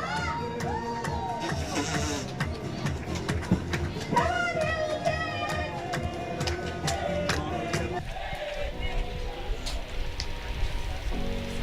And the first batter he will face will be July Vittini, and we've spoken ad nauseum about Vittini's abnormal hitting mechanics on this broadcast before. Vittini leads the Cardinals in pop-up rate by a mile. Yeah. He's running at 27%, so that's more than a quarter of his batted balls have been popped up, and that is crazy high, and Vittini's got to try and flatten out that launch angle swing. And right on cue, belts it to left field, and it'll be off the wall for extra bases, but left fielder Dennis DeBanding appears to be injured after crashing into the wall. Vittini will slide into third with a leadoff triple. Yeah, that's not a good sign out there. That one, it looks like he just got the glove into the fence post, and that's not good. It's just not good. He ran into the fence post with his glove at full speed. Thankfully, DeBanding up of his own accord here. Let's give a big round of applause to Dennis DeBanding. A little shooken up. Looks like he wants to stay in the game, though. Well, we'll see here. He flew hard into that old metal fence out there in that UBC built side.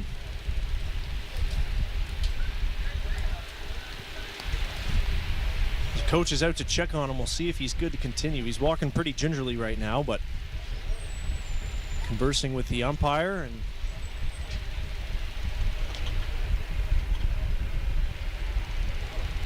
he is being scored a triple on the left field, and that's pretty much what you have to give him on that. You can't give him an error in there. So give everybody a much-needed breather. Of course, Dennis, an old friend of ours, former Cardinal. We want to extend him the very best. No question. He actually set up in the box with you last year, actually, when I was gone. Did. When he was serving his one-game vacation. You know, what are we doing? We can't have Neil. Yeah, Matt and Dennis. We'll do our best. Yep. You guys did great.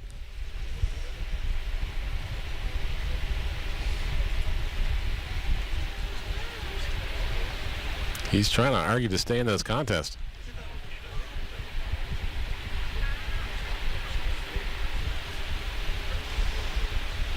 Just talking about Bettini needing to flatten out the swing, and of course, the second I bring up his astronomical pop-out rate, he decides to do it. He almost put one out. Hard liner. Almost puts one out here. Base of the wall out there in left field. And as we said, he's got plus speed for a catcher. He legged out that triple pretty easily. Yep. Trainer checking on the elbow. We'll make sure he's got full range of motion here and it's not going to be doing any more damage.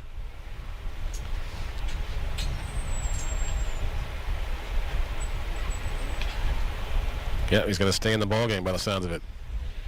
Wonderful news. Once again for Dennis Devaney. Trainer will walk off the field here. Devaney will collect his slots as the umpire goes back to third base as well. Nobody away here in the home half of the fifth inning. Anything with the knee or the leg, especially on an impact collision like that, is you're kind of hoping for the best but expecting the worst, and thankfully Devaney appears to have gotten off scot-free. Yeah, dodged a bullet there, that's for sure. As Tyler Duncan will bat now. Nobody away in the home half of the fifth inning. Thunderbirds trailing by 3 to Maple Leafs. 2-run blast in the first inning for Marcus Connect. And a solo run across in the top of this inning. So with the leadoff triple by Bettini, the Cardinals are in better position now than they've been all game to finally scratch that first run across. Duncan's looking at it, put something in the air here or touch green. Yeah, well, rude welcome to the game for Drew Howard. First pitch swinging by Bettini for that triple. Duncan fouls that one off at the screen to our left. The count is 1-1.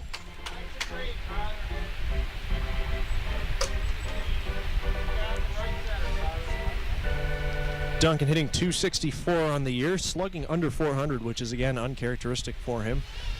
Those extra base hits have come in bunches, but then they've left in bunches too. He's been trying to search for that consistency here in the season's early going. A big swing and a miss on that one from Taylor. Or Howard, sorry. I don't know why I had Taylor in my head there.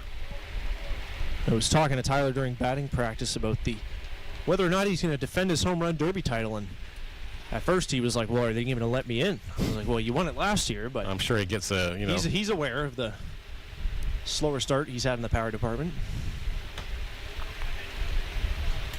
That one misses upstairs, evens the count at 2-2. But you think defending the inaugural home run derby on home field, he'd be able to make a few calls and find his way into that contest just fine. I'm sure he'll be able to lobby somebody. Maybe a couple of homers between now and then. They'll definitely solidify the case. There's a chopper, and Howard will take it himself. We get a run across. It's 3-1 now. Duncan gets the job done with the ball hit to the right side, and a great fielding play by the pitcher, Howard. One unassisted is the putout. Give Duncan the RBI. Stepping up to the plate, the shortstop, number 32, Brandon Nickel. As Bettini comes home to score the first run for the Thunderbirds this afternoon. So that was RBI number 8 on the season for Duncan on that unassisted ground out to Howard. That vaults him into the team lead.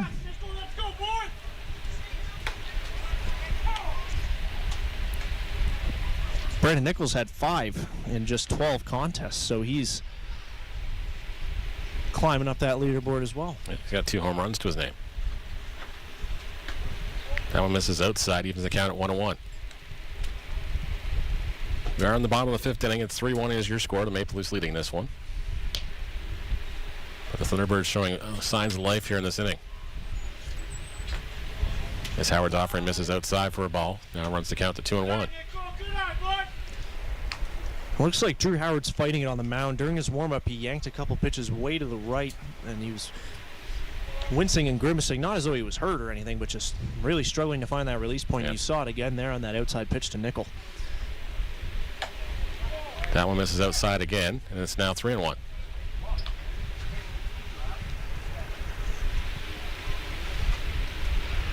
I find with pitching, body language is very telling. They're the ones dictating the game, so if they're nervous and antsy out there, it's never a good sign. Nope. That one's fouled away by Nickel. Now to run the count to full at 3-2. Of course, Howard did make a good pitch to Duncan to get him to roll over on that one.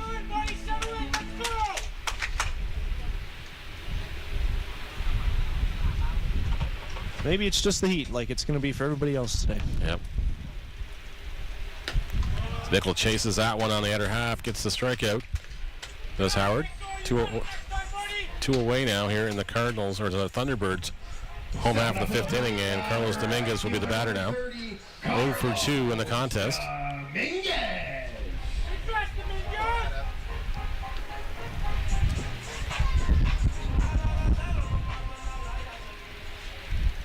Carlos Dominguez struck out in his first at-bat against Chaffin, and then his second one was a 9-pitch pop-out. Peel down at first says yes, he went around on that swing. Dominguez now behind the count at 1-1.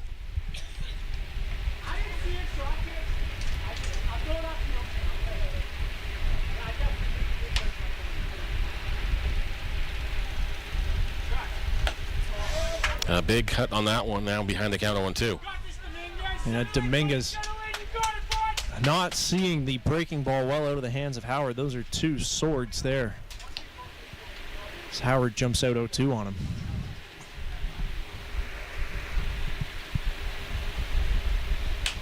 Pops this one into right field down their line anyways. Castaldo giving it chase. And it's going to bounce on the track and take out a play here. And Dominguez has got a new life here at 0-2.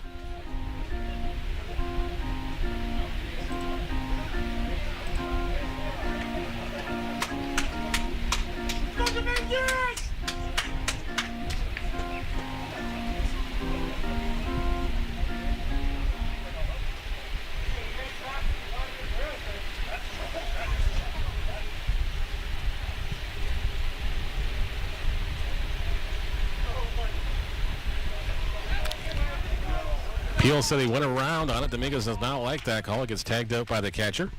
And that'll end the inning.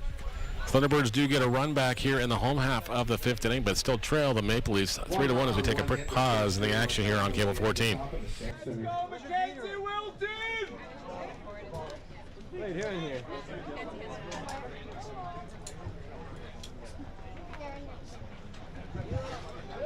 All right, my friends, it is time to bring the action down on the field. I am here with my 2 pals. We're getting ready to tie a race.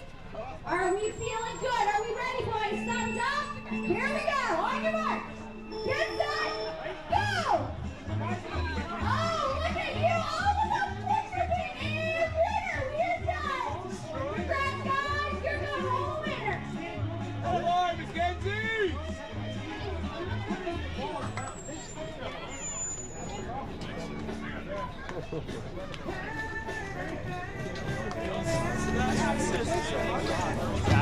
Now on the mound for your Cardinals, number 23, Jacob Gadget.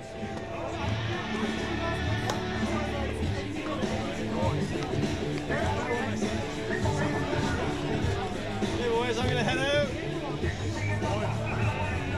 I gotta go in. Got a cool shower.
Stepping up to the plate. Top of the 6th inning here on Cable 14. Neil Schwartz with Matt Crilley back on the call with you. Maple Leafs leading this contest over the Hamilton Thunderbirds 3-1. New pitcher on the hill for the Birds is Jacob Gadzik.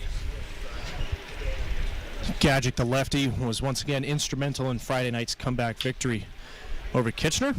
He's got a leadoff base runner already. Miranda was just sitting there timing him on the on-deck circle.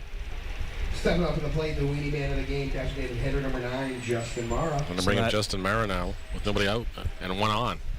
Hard leadoff single by Moreno from the right side gets things started here.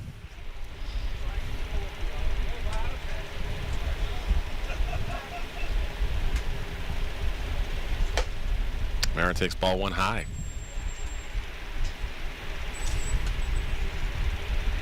Mara is 0 for 1 in the contest. He did walk in the second inning and grounded out to the first baseman and the 4th.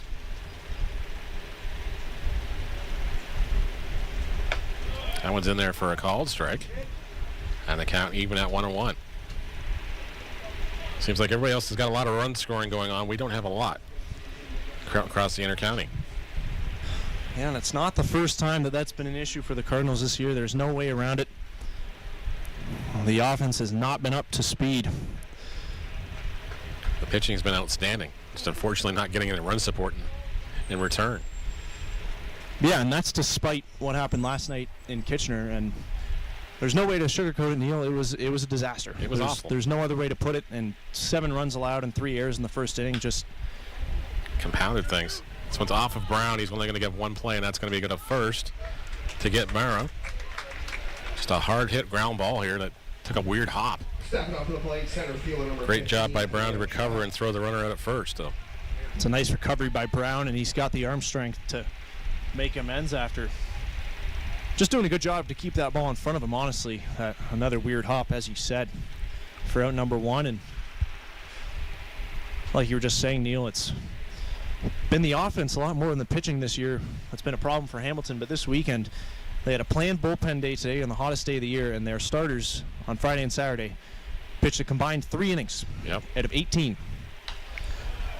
And that's just not acceptable. It can't happen. It can't happen in this league at this level, that's for sure. Especially in a stretch like this on the schedule. And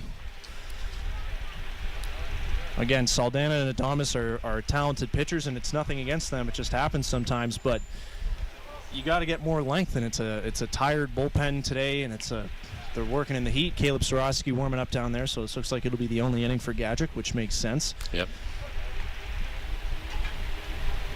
You don't want to tax these guys too much more, especially when you got to play on Wednesday, Thursday, Friday, Saturday, I believe. And that's the whole point of it, right? It's not going to get better with the schedule. There's no relief coming.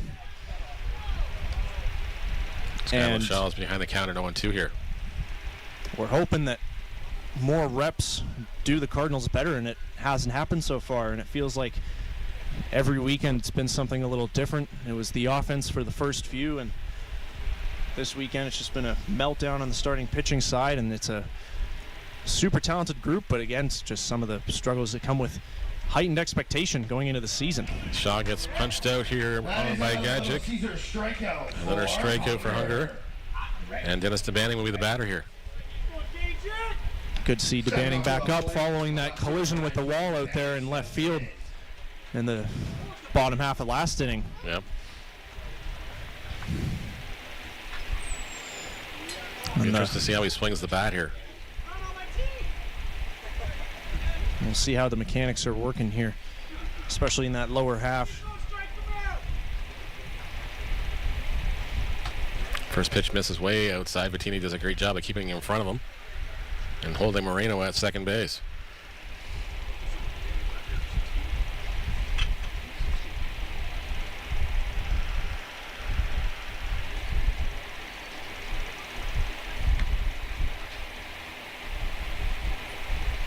Gadget gets a sign. There's 1-0 offering. It's popped in the air. Not that deep. Right fielder is shading his eyes. He's going to make the catch. And 1 hit, 1 left is the case here in the top of the 6th inning. The Thunderbirds will come to bat when we come back here on Cable 14, trailing 3-1.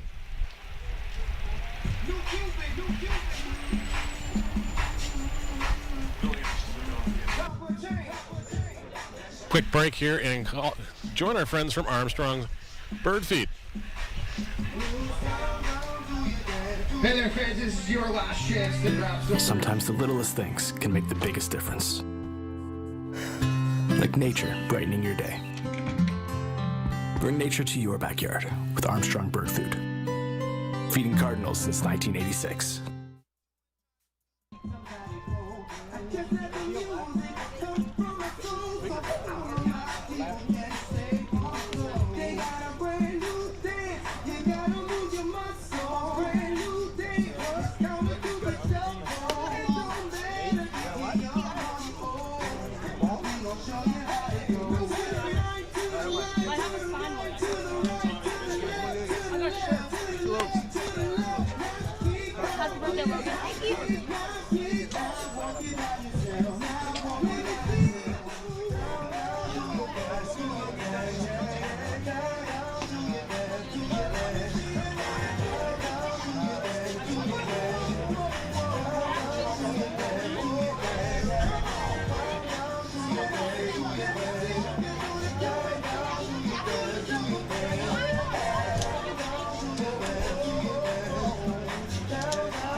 Pinch hitting for your Cardinals, number 25, Tommy Reyes-Cruz. Tommy Reyes-Cruz will be the pinch hitter here for Josh Williams. So he has to start the home half of the 6th inning. Neil Schwartz and Matt Creeley on the call here on Cable 14. Retro Thunderbird today. Maple Leafs leading this one 3-1. Interesting turn of events in London. The Red Sox storming back with a couple runs in the top of the 9th inning to lead that one 6-5 going to the home half of the 9th now. Well, leave it to the Red Sox to inject some surprise into this heat wave Sunday afternoon. They're playing much better than a 3-11 team or a 3-12 team now, but yeah, they're not that, their record's not indicative of how that good that team is. I do agree with you on that one. They put up a hell of a fight here on opening night. They did.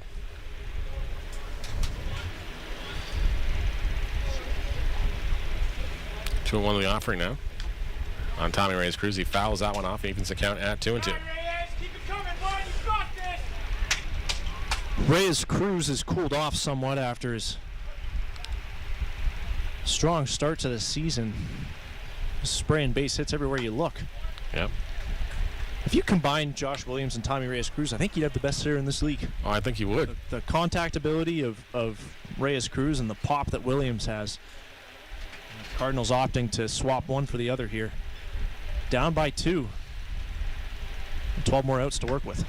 Howard misses that one, and definitely that breaking ball he's been struggling with all game so far. Tommy Reyes-Cruz draws the leadoff walk here to start the home half of the 6th inning. Stepping up to the plate, the first baseman, number 10, Nico Kakados. Cardinals starting pitcher Frazee Adames and reliever Chris Boato are indulging in the freezies, as they should be. Liquid sugar. Gotta love it. Frozen liquid sugar. Does anything sound better on a day like this? Not like this, that's for sure.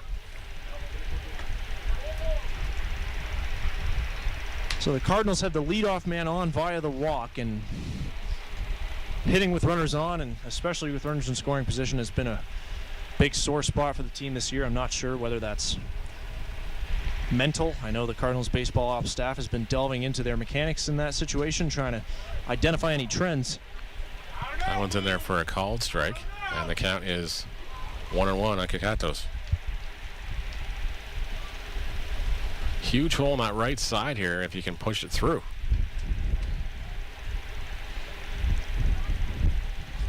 Also ask the question, what is your favorite Freezy flavor now? See, it's a grounder right at the shortstop. Flip to second for one, on to first, and that's going to be a twin killing of the Birds here in the sixth inning. And once again, the Cardinals struggles with runners on base, rear their ugly head, and Stepping up to the plate, the third. kind of mystifying with the talent on paper and the ceiling that these hitters have as a lineup, how little runs they've been able to score. And sometimes, you know, a team goes collectively into a funk, and that's unfortunately what we're in right now.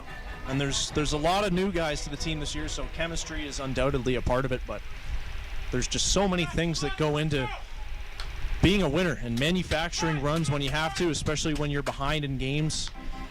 Yep. Is one of them. And at some point, having good at-bats and having a decent process just stops being good enough. Salazo was 1 for 1 in the contest today. And beyond all that, you have to get length of your rotation, which the Cardinals were getting until this weekend.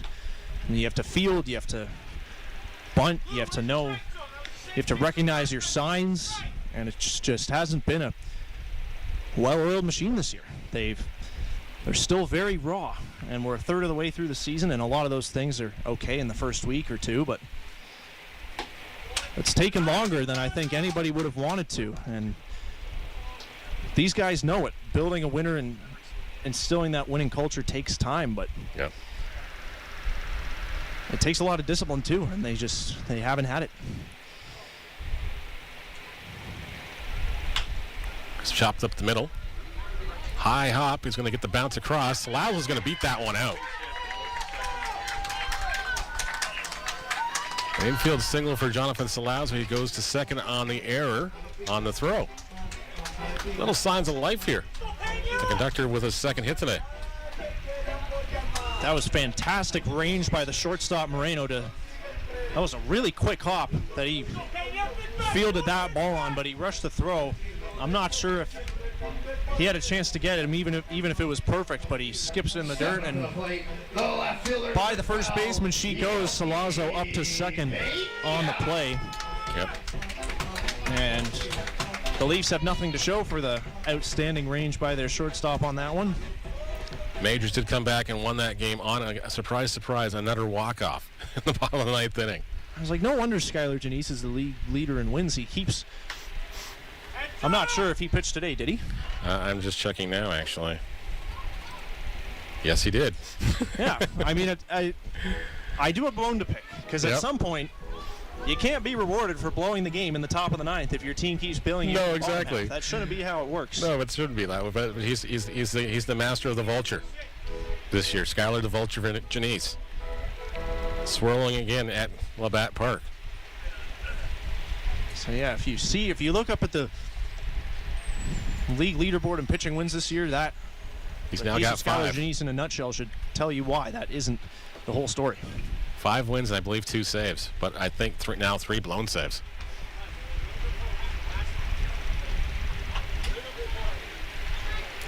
I believe that'll be win number 5 on the season for Janice. That is 5, yes, 5 wins, and both wins this weekend. He's blown the save in the top half of the ninth, but there go the London Majors. Talk about clutch hitting. That's been a ton of walk-offs already for them this year.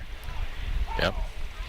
Kenny Sugi had 2 of them this week. I'm not sure who got the one this afternoon. I haven't looked yet. But yep. Former Cardinal Josh Niles had one of them.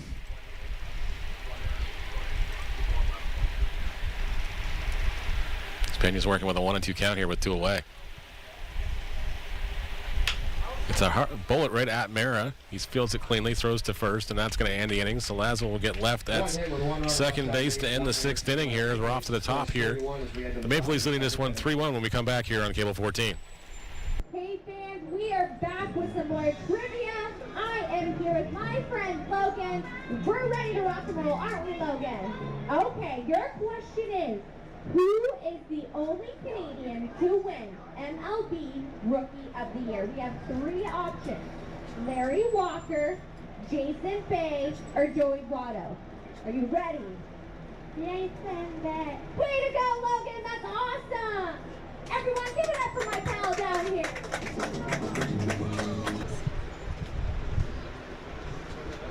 Stepping up to the plate, second baseman number 6, Dan Mara.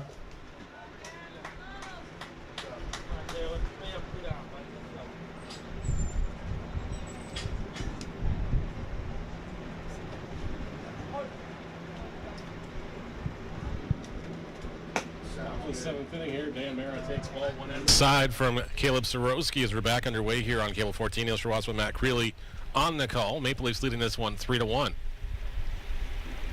On what's been a bullpen day for the Cardinals. That one's in there for a called strike. Evens the count at 1-1. Mara is 0 for 2 with a pair of flyouts to center field. Duncan's been busy with the Mara boys today. Caleb Sorowski in for his 7th appearance of the season. He's done a great job early on in the year to earn the trust of the coaching staff in those high leverage spots. That ties him with Fernando Rodney for the team lead in appearances. Sorowski's ERA is 4.26, but surface level numbers, especially in a small sample for relievers, can be misleading. It's really only one outing that he hasn't been perfect. This one's popped up in the air, and Vittini doesn't know where that one is, but it almost took out somebody in the dugout here. Chris Barato didn't emerge from his seat atop the ball bucket there on the top step of the Cardinal dugout. That would have hit him right in the head. Or he would have caught it, either 1 or 2. I don't think Vittini was going to get over to him in time. Chris has done a lot lately. He was on mop-up duty yesterday, throwing 3 innings for the first time in 2 years in that game last night at Kitchener, and then he threw batting practice today, so I think he's earned a couple days off. A well-rested time to sit on the bucket. A sender's thrown, Mr. Barato. Mara hits this one through the hole. A great attempt by the shortstop, but it's going to get through for a hit, and Dan Mara will start the 7th inning off with a leadoff single.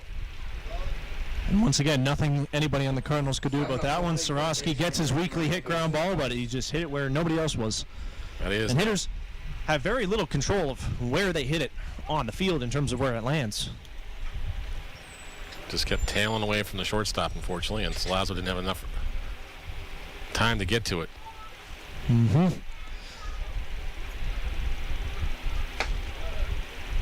That one's in there for a called strike on Ryan DeSantos, who came around to score his last time up on the single. Stole a base. 1 for 3 in the contest with a run scored now. Caleb Sorowski's one blow-up outing. He allowed 3 runs to the Kitchener Panthers a few weeks ago here on Friday Night Baseball, and it was a couple flares, a couple bloops, and an error, and he should have been out of the inning, but then there was that one hard-hit ball by Ibarra that cleared the bases on the double. And besides that, Sorowski's done a great job limiting the quality contact. Some tough luck and more of the same there on that base hit. That one's fouled away. From Dan Mara. Sorowski still leads the Cardinals staff in all those key indicators you want to see as a pitcher. Called strike rate, called strike plus swinging strike rate. He gets the most first pitch strikes on the team. Doing all you need to do as a reliever. He's ahead 0-2 here on DeSantos. DeSantos puts this one on the ground here and through the hole on a line. Back-to-back base runners, back-to-back singles here to start the 7th inning for the Maple Leafs. And again, neither of those balls hit hard. Another just lazy flare into left center where nobody else is. And Sorowski's got to be thinking what he did to anger the baseball gods.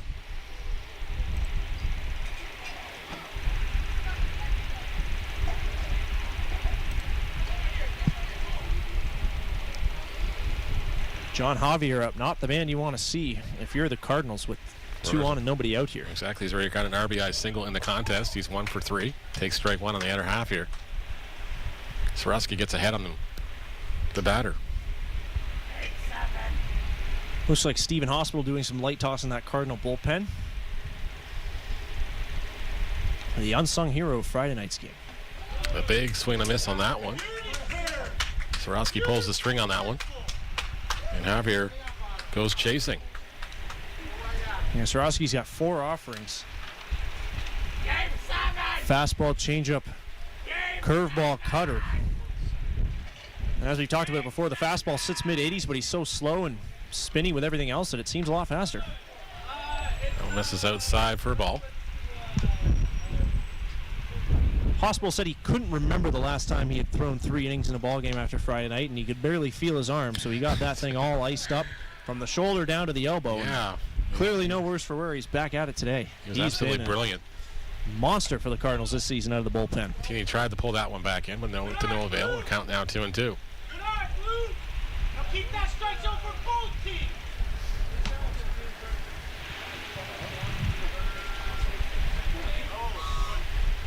Jordan Castaldo on deck.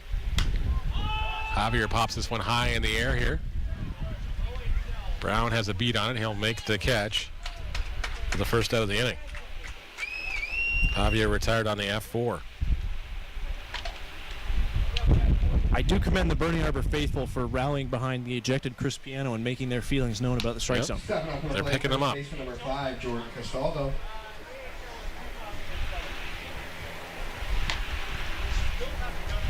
So up steps Mr. Castaldo. Pair of runs walks. 3 and 4 in the season yesterday in Welland. Neil, that's a big win for the Maple Leafs on the road in Welland. It's a huge win for Extend them. their win streak to 3, and as you said, Neil, 101 and 102 on the career. Congratulations to Jordan. He started his career off with the Oslo Dodgers, just like Marcus Connect did. Then he went to Toronto, went to Barrie, came back to Toronto. And now he fights fires for the Toronto Fire Department as well.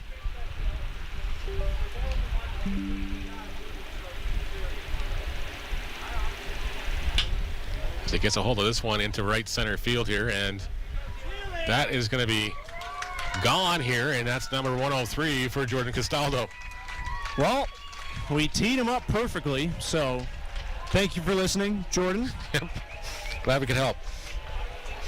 You think he wants hitter of the week this week, Neil? Yeah, you know, he's probably going to point up at the score box on the way back around and say, hey, where is that belt? That would be kind of cool to do as a belt, though. He's got to be in pole position for it now. Yeah. As the Maple Leafs launch their second homer of the game, Castaldo joins Connect. Right fielder number 4, Marcus Connect. It's a big 3-run bomb off Soroski with 2 strikes, and the Maple Leafs add on a few. It's 6-1. His stock is definitely rising for that candidacy this week. That's for sure.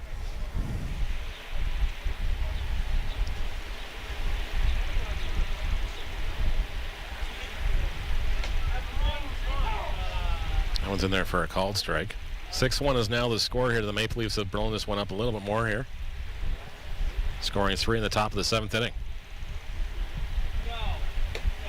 That one misses inside. Count even at 1-1. Still only 1 away here. Well, Jackfish and Hamilton Cardinals are never going to find common ground over a lot of things, but both of them are probably excited to not face Jordan Castaldo after today, except the Cardinals have to on Wednesday. They have to face him on Wednesday, and then they're going to have to face the Jackfish Thursday, Friday, and the Barrie Bay Cats are here on Sunday. Not an easy week. And the next time they face Castaldo will be at Christie Pitts, so you thought that ball was hit far to the right center field alley over the fence there. And Christie Pitts, that would have been a moonshot. Yep. As Connect swings out of his boots on that one. The count is 2-2 now.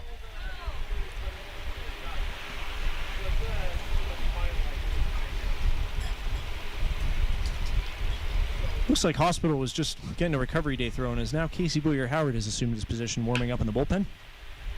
Ground ball to Salazzo. He'll throw across the diamond. Connect's retired for the second out of the inning. A 5-3 putout. Stepping up to the plate, shortstop, 17, Rando Moreno. And Rando Moreno will be the batter now.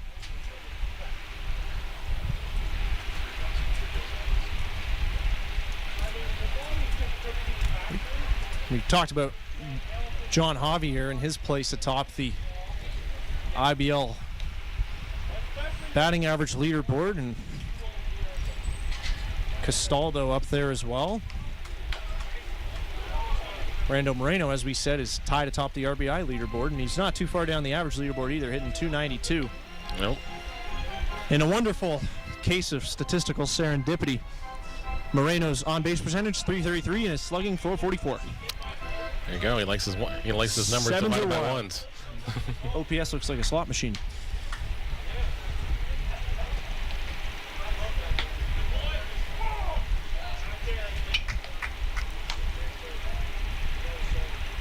But he's behind 0-2 now on Soroski after Another called strike from the guy who does it best on this team.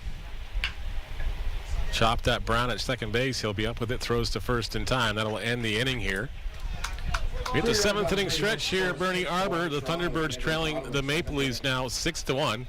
We'll be back with their at-bats when we come back here on Cable 14.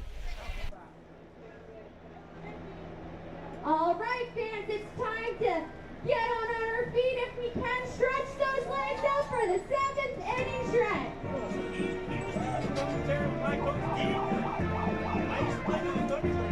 Take me up to the ball game. Take me up with the crowd. I don't care if we never get back. Witness for the heart. Pull up that tab I showed you. Restretch your route at the old ball game. Bernie Arbor Stadium. Ghost Rossman, Matt Crilly on the call. Maple Leafs leading the Hamilton Thunderbirds 6-1 on Retro Jersey Day here at the ballpark. Cardinals trying to bring back a blast from the past here with the Thunderbirds. So far hasn't gone their way. As Brown fouls off the first offering he sees. First strike one.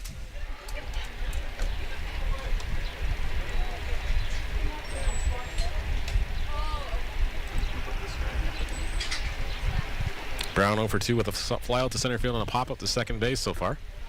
Takes that one and watches that one go low for ball one. Evens the count at 1-1. Bottom of the 6th inning in Kitchener. Guelph Royals leading the Kitchener Panthers 9-7. Top of the 7th inning now in Chatham-Kent. Barry Bay Cats are down to their last at bats, trailing 7-3. And of course, the final in from London is 7-6. The Majors winning the walk-off, much to Matt's chagrin, and Skylar Janice with his 5th victory of the season. Strike 3 called. Brown goes down looking. One away here in the 7th inning.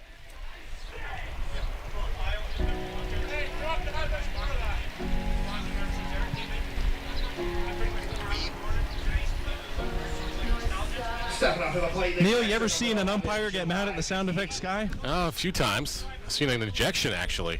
Wow. Chatham-Kent. Be careful, Josh.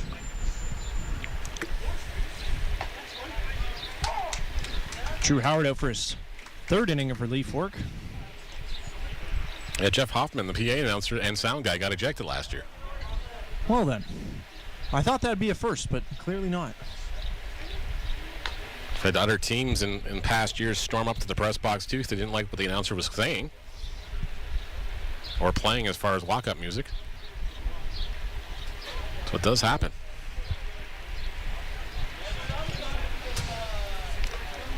Two and 1 the count now on Vittini.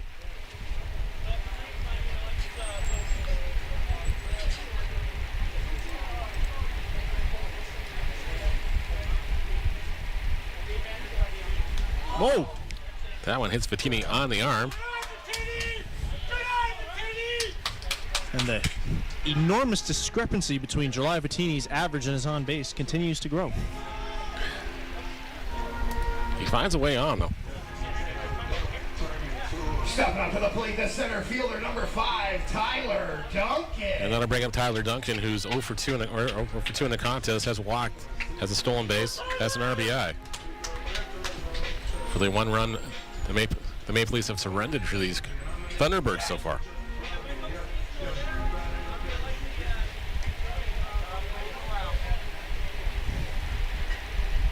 Lead-off base runner on for Duncan. He's driven in the only run of the game for the Cardinals on that unassisted ground out back to Drew Howard. Howard was gladly going to take that to first and get the out in exchange for the run.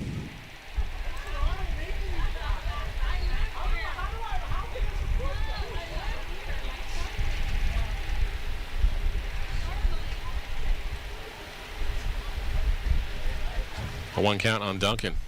Howard's offering.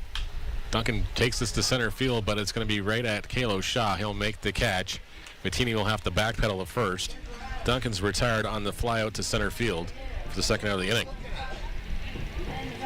And rotten luck once again for Duncan as he scalds this ball right at the center fielder, Shaw. And we've seen Shaw showcase some good speed and range out there in center field. Didn't have to use it that time, though. No, it was pretty much right at him. He didn't have like a couple steps in to get the baseball at his waist.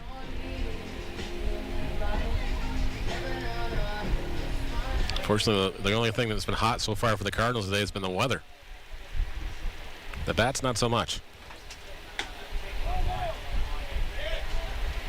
As Brendan Nickel takes ball one on the other half here.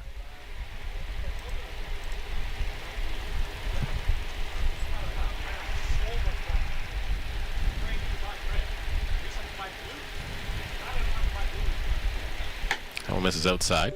Count 2-0 in Nickel's favor. Howard has allowed 9 earned runs in 9 innings so far this year, but a little victimized by Christy Pitts, perhaps. He's got a good strikeout-to-walk ratio at 10-4, so. There is somebody down in the Leafs bullpen, but I don't think they're throwing. I think they're just stretching. Yep. And there is activity in our bullpen. I walked by Dustin Richardson on my way into the stadium today, but he pitched 2 innings at Welland yesterday to get the save, so he figures to be down. I would hope so. But you never know. It's Dustin Richardson. He might just say, yeah, you know what? We need the outs here. Give me the ball. Correct me if I'm wrong. I don't think he's given up a run again this year.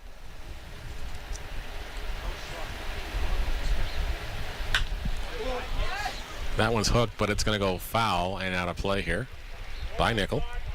Nickel's got to have more foul home runs than Robert Mullen has fair home runs, and Robert Mullen leads the league in home runs. Yep. Yet another ball smoked, but unable to stay back on it long enough. Into the parking lot it goes, harmlessly foul.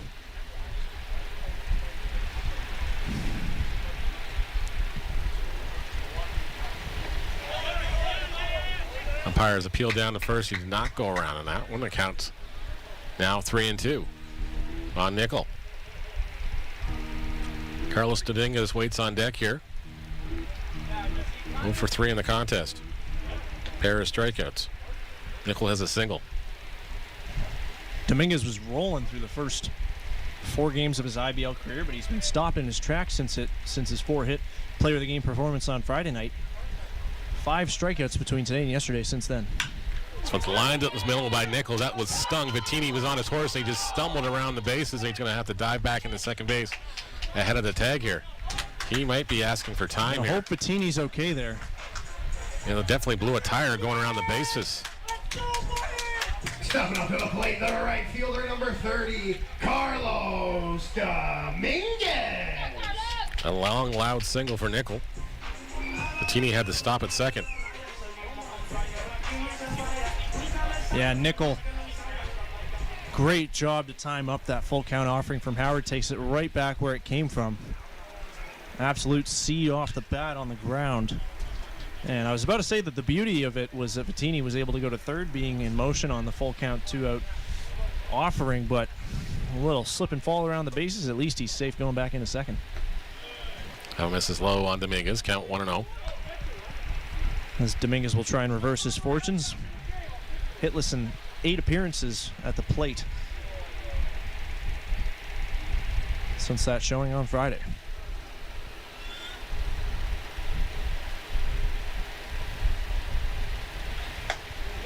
Takes that one in there for a strike. Count 1-1.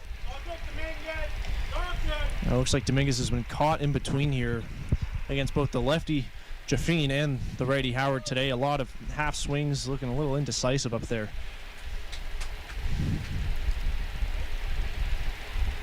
It's like he's just not sure what the strike zone is right now. Maybe he's not sure what he wants to hit. Takes that one inside, broke late there, and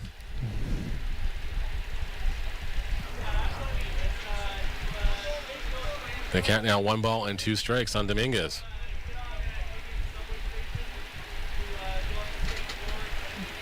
Booyer Howard continuing to throw with conviction in that Cardinal bullpen. Dominguez tries to hold it down. The appeal down to the base is denied. Plate umpire said he did not go around. 2-2 the count with 2 away now. 6-1 Maple Leaf leading this one. Bettini on second, Nickel on first here. Dominguez trying to push this one through the middle of the order and keep it going here. Call a brief timeout, readjust his batting gloves.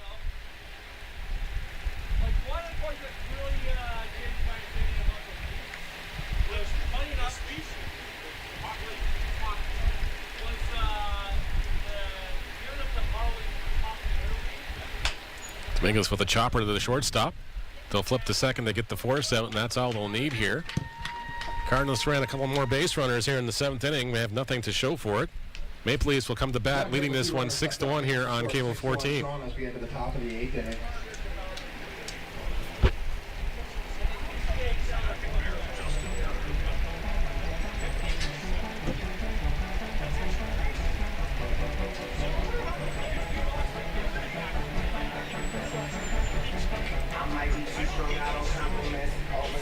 Get ready, Hamilton. It's the 2025 IBL Home Run Derby and All-Star Game.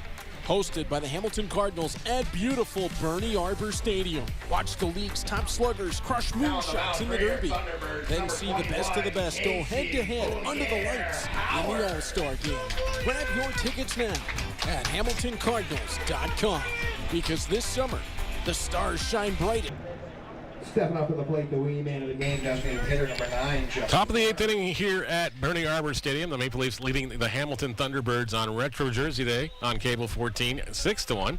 Casey Breer Howard takes over on the hill for the Thunderbirds. Be facing Moreno, Mara, and Kalo Shaw.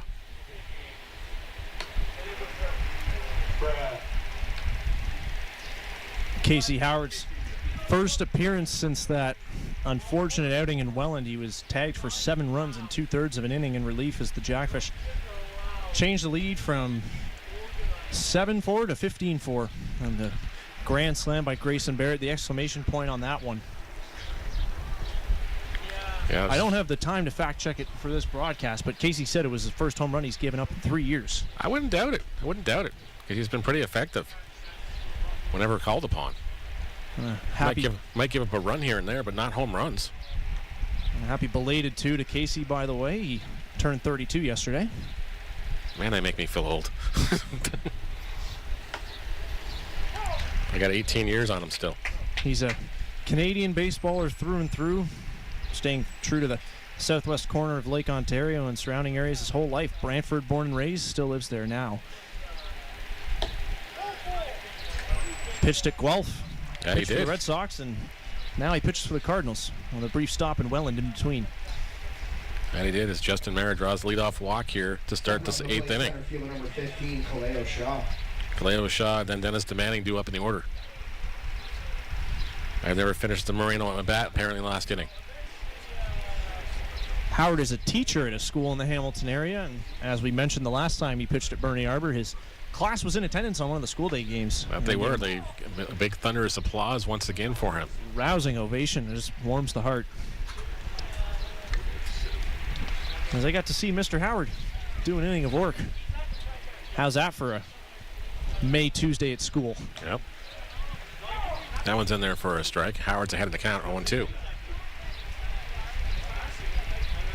Meanwhile, Cardinals lefty Drew Mainprice is doing some stretching and throwing down there, so maybe he'll take the 9th. Big swing and a miss. Shaw goes down swinging here. Howard gets a punch out, one away. That is another Little Caesar strikeout for Hunger. That's the hat trick for Kaleo Shaw, folks. Yeah, and I was telling the kid with the spike today, hey, don't run across the field today because it's too hot. Just have him come up, do the slow trot across. Yeah. Hat tricks are good in hockey. And Shaw's had a great start to this baseball season, but hat tricks are not good in baseball, and that's strikeout number 3. A matter of hoods. This one's popped in the air. Nickel got a beat on it. He'll take the ball down, and there's 2 away here as Dennis DeBanning is retired on 1 pitch. Stepping up to the plate, second baseman number 6, Dan Mara. Dan Mara now the batter. 1 for 3 in the contest. He singled his last time up, came home to score on the 3-run blast by Jordan Castaldo in the 7th inning.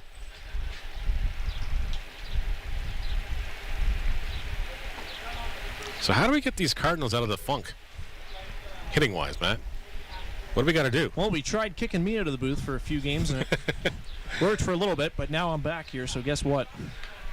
We're out of ideas. Do I got to start eating the fillet of fish again on like Cardinal home games or something? What do we got to do here? I think that exorcism idea you had earlier might be the best one we've got. Yeah. You put your bats in the barrel. I've never been one for psychics or spells or any of that stuff. But we got to do something. I'd have to change my mind because. Yeah. If you want hits, you put the bat in the barrel. I'll eat a handful of Sour Patch Kids for every base hit or something. I don't know. And the conversation around freeing up the offense going into this weekend, and they hung 7 in Jack Couch on Thursday, and then a 10 spot here at Bernie Arbor on Friday. So it clearly worked for a little bit, but the emphasis in the locker room was set yourself free mentally. It's a kid's game. Yep. And your swings got you to where you are and attained you the resumes that got you to be Hamilton Cardinals over the offseason, and they've strayed once again today. Final scoring from Chatham Kent, 7-4. The Barnstormers sweeping the doubleheader. 7-4 is the final score in the second game. The first game, 7-2. I believe that's 7 of 8 wins now for the Barnstormers. 7-1 in their last 8 games. Barnstormers are for real. At least they're definitely showing all signs they are. And if they do end up retaining Seth Strong, look out. Yeah. Funny story about Drew Mainprice while he's warming up out there. He did mop-up duty for that 15-4 loss at Welland last week. He put himself in the game. Nobody told him to warm up. The coaches looked down and saw him warming up, and each coach thought that another coach told him to warm up, and Drew was just like, nope, I did it myself. Okay, thanks for the help, Drew. Yeah, that works. And Mara draws the walk here. And both Mara boys have got a walk in this inning. Adam, the pitcher, will not be walking anytime soon. We talked about how they don't chase and their contact machines, and they've certainly lived up to the billing today. Keeping it the top of the 8th going here for Ryan Dos Santos, who's got 2 hits today already with his family watching. Yep.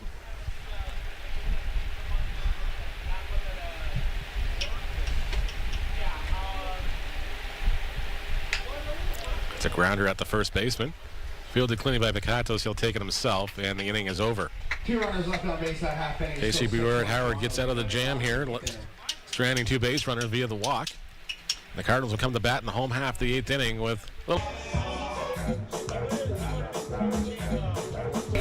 bottom of the 8th inning here at Bernie Arbor Stadium. Cable 14 bringing you Hamilton Thunderbirds baseball on your Sunday afternoon. Neil Schwartzman, Matt Creeley on the call. Maple Leafs leading this one 6-1 here in the bottom of the 8th inning as Tommy Reyes-Cruz will be looking to get some base runners going for these Cardinals / Thunderbirds on Retro Day.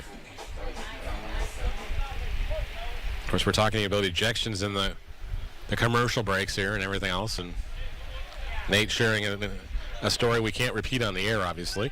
But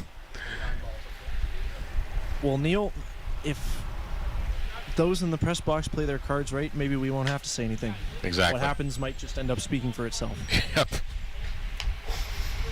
And I know nobody watching is going to understand that, but trust me, you'll know. You'll know. And we'll have the videotape evidence for it.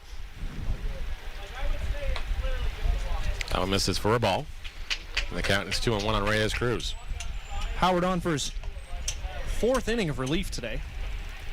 Well, when I was coaching the University of Guelph way back when, I did give an ejection at Community Field in St. Catharines. Dale LeGros had the honor of doing it. This one's chopped up the middle. A great scoop by the shortstop, thrown across in time. And Reyes-Cruz is retired on the 6-3 putout for the first out. It's a great scoop on both ends. Moreno on the batted ball, and then Castaldo at first base to pick the throw. Stepping up to the plate, the first base. Nico Cacados will be the batter now. 0 for 3 in the contest. A liner to first. Fielder's choice reached on in the 4th inning. And a 4-3 grounder in the 6th inning. Howard got tagged for 5 runs in 2 innings in his first appearance of the season, and then 4 runs in 4 innings in his second. That was the start against Welland. But then he threw 3 scoreless relief innings against Chatham Kent last Sunday as Toronto snapped their win streak. Now he's through 3 1/3 so far, trying to get his second consecutive scoreless appearance of the season and his first road appearance of the season. Whatever's going on with that breaking ball when it releases his hands, it's just definitely slipping out today. Yes. Can't find that point. Good job by Mara back behind the plate here to catch all these things. Or sorry, it's not Mara today. It's actually it's Javier. This one's skied in the air. Right fielder converging. And it's going to be Dan Mara with the over-the-shoulder catch for the second out of the inning. And the conductor, Jonathan Salazzo, has got a pair of hits and a walk today. He'll be the batter. Stepping up to the plate, the third baseman, number 17, John Salazzo.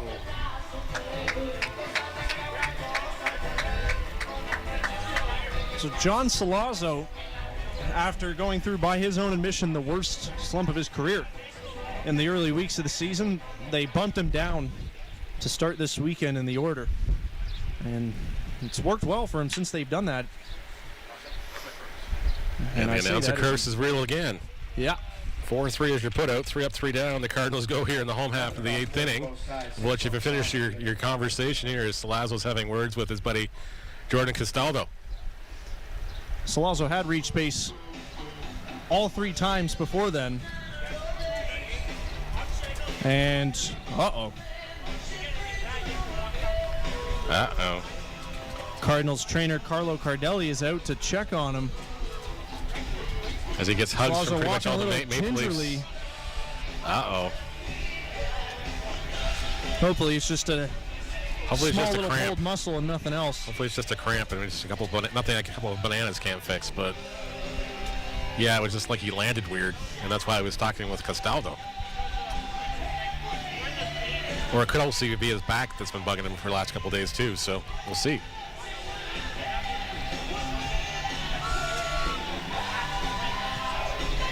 We shall see here. We'll step away from the mics here for a minute here and see what happens when we come back on Cable 14.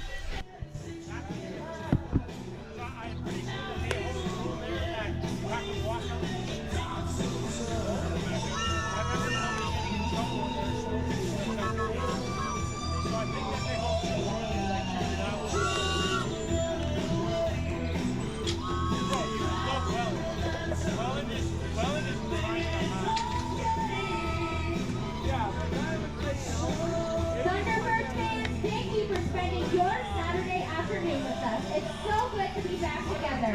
Our next home game is Friday, June 27th, when your Hamilton Cardinals take on Welland Jackson. First game is at 7:35 p.m. and it's going to be a night of fun and fast-thinking because it's Stepping up to the plate, the catcher, number Top of the 9th inning here at Bernie Arbor Stadium. The Maple Leafs leading the Hamilton Thunderbirds 6-1 on Retro Jersey Day on Cable 14. Neil Sherwasp and Matt Cridley on the call. Thank you so much for tuning in on your Sunday afternoon. Hope you guys are staying well hydrated and cooler than we are up here. Yeah, it's been a scorcher. PSA to everybody watching along. Stay safe, stay cool, hydrated during this heat wave. It's not going to get better for a couple days at least. That isn't. As Javier hits the first one he sees at Salazzo. He's up with it, throws it across the diamond in first. And he's in there in time for the out. 5-3 goes the putout, and looks like he's okay. So Casey Bouillard-Howard with a nice scoreless top of the 8th to right the ship after very rocky start to the season. Drew Mainprize did not put himself in the game in the 9th inning. Well, he probably tried, but the rest of this one's Casey's. Yeah, he might have, but not today. Far be it from Drew to step between the birthday boy and his first couple scoreless of the year. Yep. There is activity down in the Maple Leafs bullpen. Somebody is getting loose. Looks like it might be Ami Sato, actually. It does look like that. She did pitch on Friday's contest. She did. It was her. She recorded her first finished IBL game. Yep. Getting the last few outs there. Then we got a close-up of her down in the bullpen. Yeah. And she made my daughter's day a couple weeks ago when she was. I saw that. When she was here and everything else. My daughter was like very shy. I didn't want to go up and approach her, but took a couple nudgings and a couple of other little nudges from Jenny and the translator and everything else. They took a picture and it was really great. I got to get it blown out and hopefully signed maybe at the Ulster game or something, or maybe we'll take it. Maybe if we go Wednesday, I'll try to get it blown up in time to get it signed for her. Yeah. It doesn't look like that's Sato down there, but no. Congratulations nonetheless to Ayami on finishing out that game on. No, that's not Ayami, no, that's for sure. She is down there. I think she's actually at the front. Nope, that's not her either. She's here somewhere. Saw her out taking fly balls and everything else during batting practice. Yeah, if I've got my jersey numbers right, that's Taylor Leopard. Stepping up to the plate, right fielder number 4. Warming up for Toronto. As Castaldo comes through with yet another hit in this contest. And Marcus Connect, the batter now. Castaldo and Connect providing a lot of the offense here. We're accounting for 5 of the 6 runs the Maple Leafs have scored here via the home run today.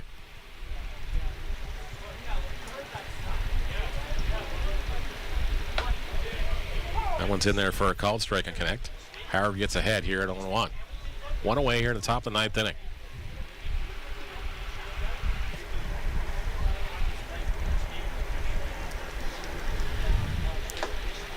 That misses low. So have we figured out the starting pitcher for Wednesday yet, or is it still to be determined? We have not. I'm going to have to talk to the coaches and see what their plan is. I don't envy their decision. No. This one's off the glove of Salazzo. Long throw is going to be not in time. And Connect will beat it out on the infield. That was a tough hop for Salazzo.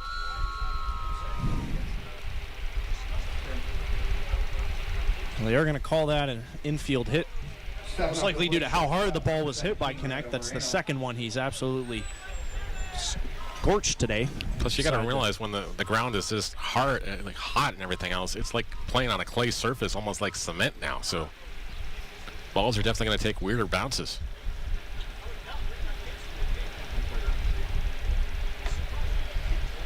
That one's a strike on Rando Moreno, who is 1 for 3 in the contest. As the Leafs threaten here in the top of the 9th, already with a sizable lead, Neil, the Cardinals are staring down the barrel of yet another Sunday home loss. And what's got to be one of the weirdest patterns of the season. Great on Fridays, not so good at home on Sundays. Yeah, they are undefeated on Friday home games, and they are defeated on Sunday home games. Yeah. We're going to definitely have to change it up. We're going to have to do something differently for the next one on Sundays. Maybe we'll have to switch positions or something up here just to change the flow. Yeah, I hope you're not comfortable in that chair. We'll just switch things up or whatever. We'll have to change things up. Something's got to give. Maybe, you know what? Maybe it's the new chairs from Cable 14. I like this chair, though. I can finally see the whole field. It's a comfortable chair, and we can see. Yes. I don't want to anger the fine folks who put this broadcast together for us and doing such a great job week after week, but they work I know on Fridays, so it's not the chairs. Yeah. Oh, well, I know causation doesn't equal correlation, but maybe there's something that the baseball gods don't like about this chair on the Sundays. Maybe we have to go Toronto, like kind of bring out a Joe Boo doll or something. Yeah.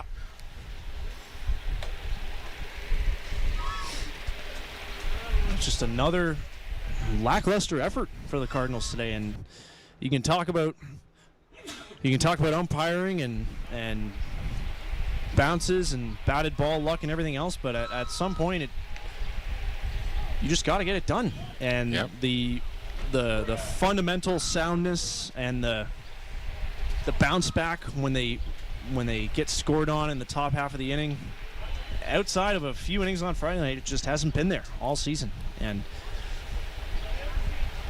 it's hard to be in these guys' heads. You don't know what they're thinking as Howard walks in the run to make it 7-1, but the hustle and everything else just hasn't been up to speed. And this weekend we've crossed the 1/3 mark of the Cardinals season as far as games played goes, and they gotta dig deeper than what they have so far, because it has been quite disappointing. They're 3 outs away on the offensive side from dropping to a game under 500, which, as we get near the end of June, they certainly wanted to be a lot farther ahead than this. Well, no question, especially when you look at the schedule and how the schedule works this week, too. It's just going to be like... And as we've said this week, the schedule's not getting any easier in terms of quantity and quality of opponent. They've got Toronto, they've got 2 games against Welland. They've got the defending champs coming back up here on Sunday. And I'm sure they're going to be playing with a little bit of chip on their shoulder because after losing that back-to-back home-and-home series.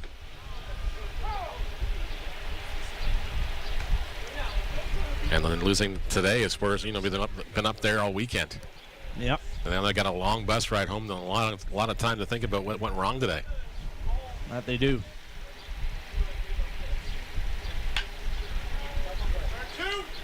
Flip to second for 1, on to first. Won't be in time.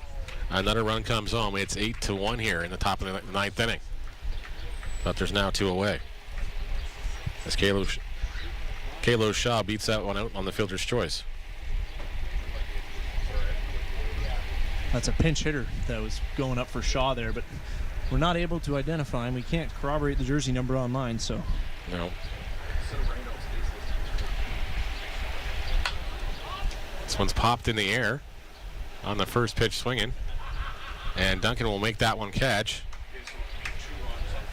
And that's a pinch hitter that pops this one out, number 22, for Dennis DeBanning. Runners left on base, 8-1 as we enter the bottom of the 9th inning. Bottom of the 9th inning coming up when we come back here on Cable 14. The Thunderbirds have got a lot of work down by 7. My first professional glove, that's the one I remember the most. When I was coming up, even though it wasn't that long ago, having your name on a glove was a big deal.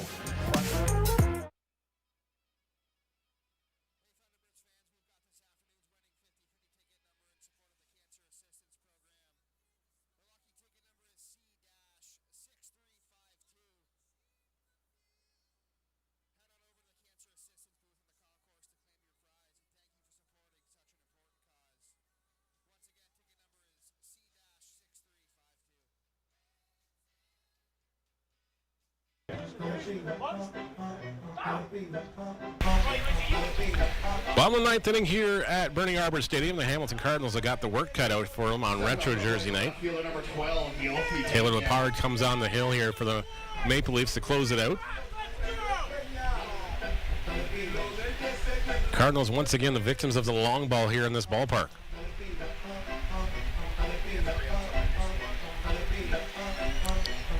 Zoki Pena will lead things off in the home half of the 9th inning with them trailing by 7.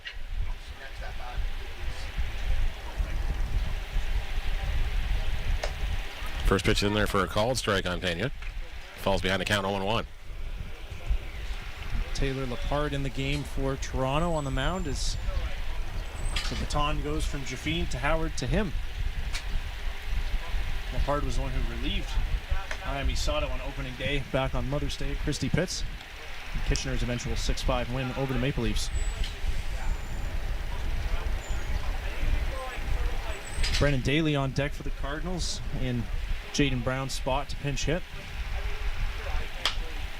This one's hit on the screws, but right at the center fielder, unfortunately. And does that not just summarize everything? Yeah, he hit it loud, and unfortunately the ball just hangs up, and it's right at the center fielder. And hey, watch closer. There you go. And I got to give credit once again to the Cardinals for at least showing up here and staying loose, because what else can you do? Number 97, Brendan Daly. It's hard to quantify, but it certainly appears to be between the ears right now. They can't deliver at the moment.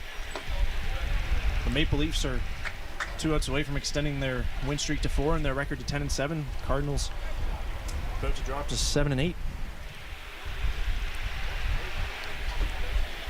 Not the way they went on the weekend to finish off, especially when it started on such a high note with the 2 victories over the Panthers and then just fell apart here. And Rob Butler coming out here to have a chat with his pitcher. Not sure about what, though. Especially in the middle of a bat.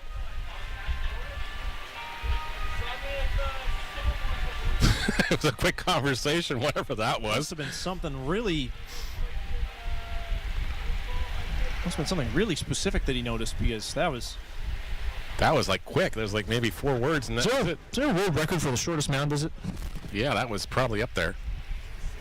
Curious what he saw there now.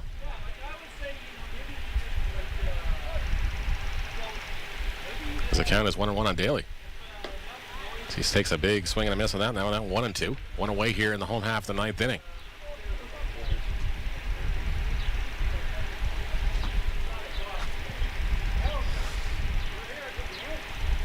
Royals have blown that one over. Opening Jack Couch. 14-7 is now the score. Well, trying to string a few wins together. Well, they had to start playing better, that's for sure. For the first time all year. Yep.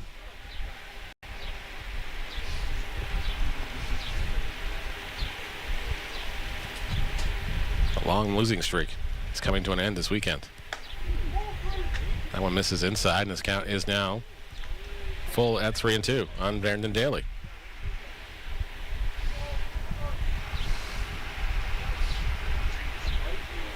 Javali Fatini on deck here.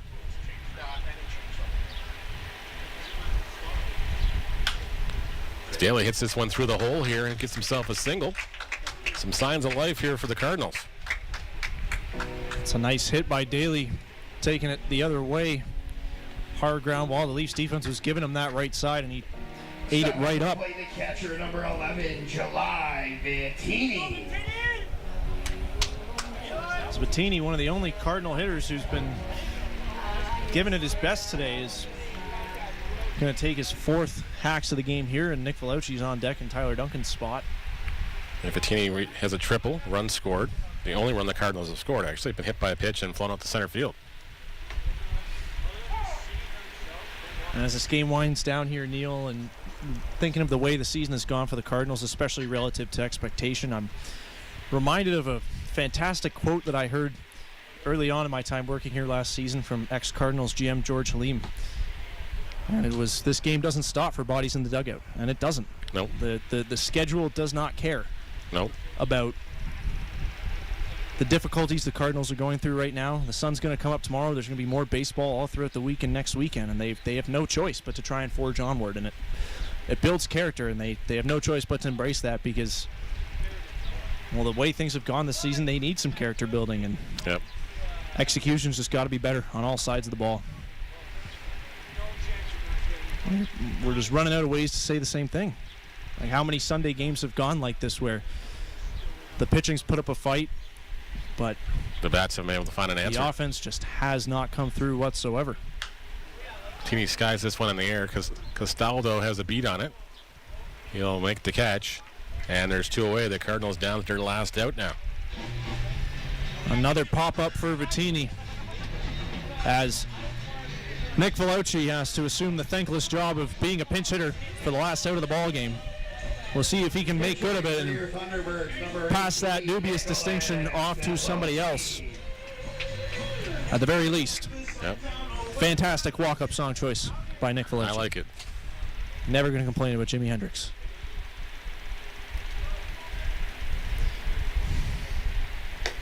Takes that one inside from Lepard for ball 1. Jimi Hendrix, top 2 guitarist of all time, in my opinion, but that's a conversation for another day. We only got one more out to work with. You're a little biased on that, though. A little. I'll also give Mark Knopfler from Dire Straits a shout there. Yep. That one's in there for a strike count, even at 1-1 here on Veloci.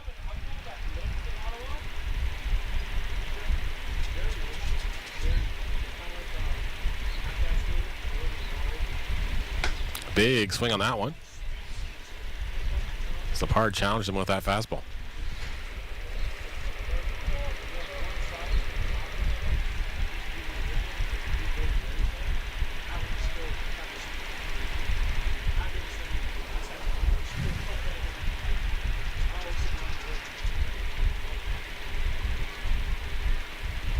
Big swing and a miss, and that is going to be the ball game here. Maple Leafs victorious, 8-1 is your final score. The long ball giveth, the long ball taketh away here. And unfortunately, it's been the long ball taking away more than it has been giving back to these Cardinals so far. Your Thunderbirds had 1 run on 6 hits, no errors, 9 runners left on base. Final line score, of course, is 8 runs, 10 hits, 2 errors for the Maple Leafs. The Cardinals, 1 run, 6 hits, no errors. So they did make errors on defense, unfortunately just not getting any offense going, and it made it a long afternoon. Matt, of course, is working on the stats here quickly. I'm sure he's going to have to come up with some answers for various things while he charts out things for Wednesday night, but both these teams back in action head-to-head again. Wednesday night, the return of the conductor to Dominique Field at Christie Pitts on Wednesday night, so that should be a great game. You can watch it on the Hamilton or on the Maple Leaf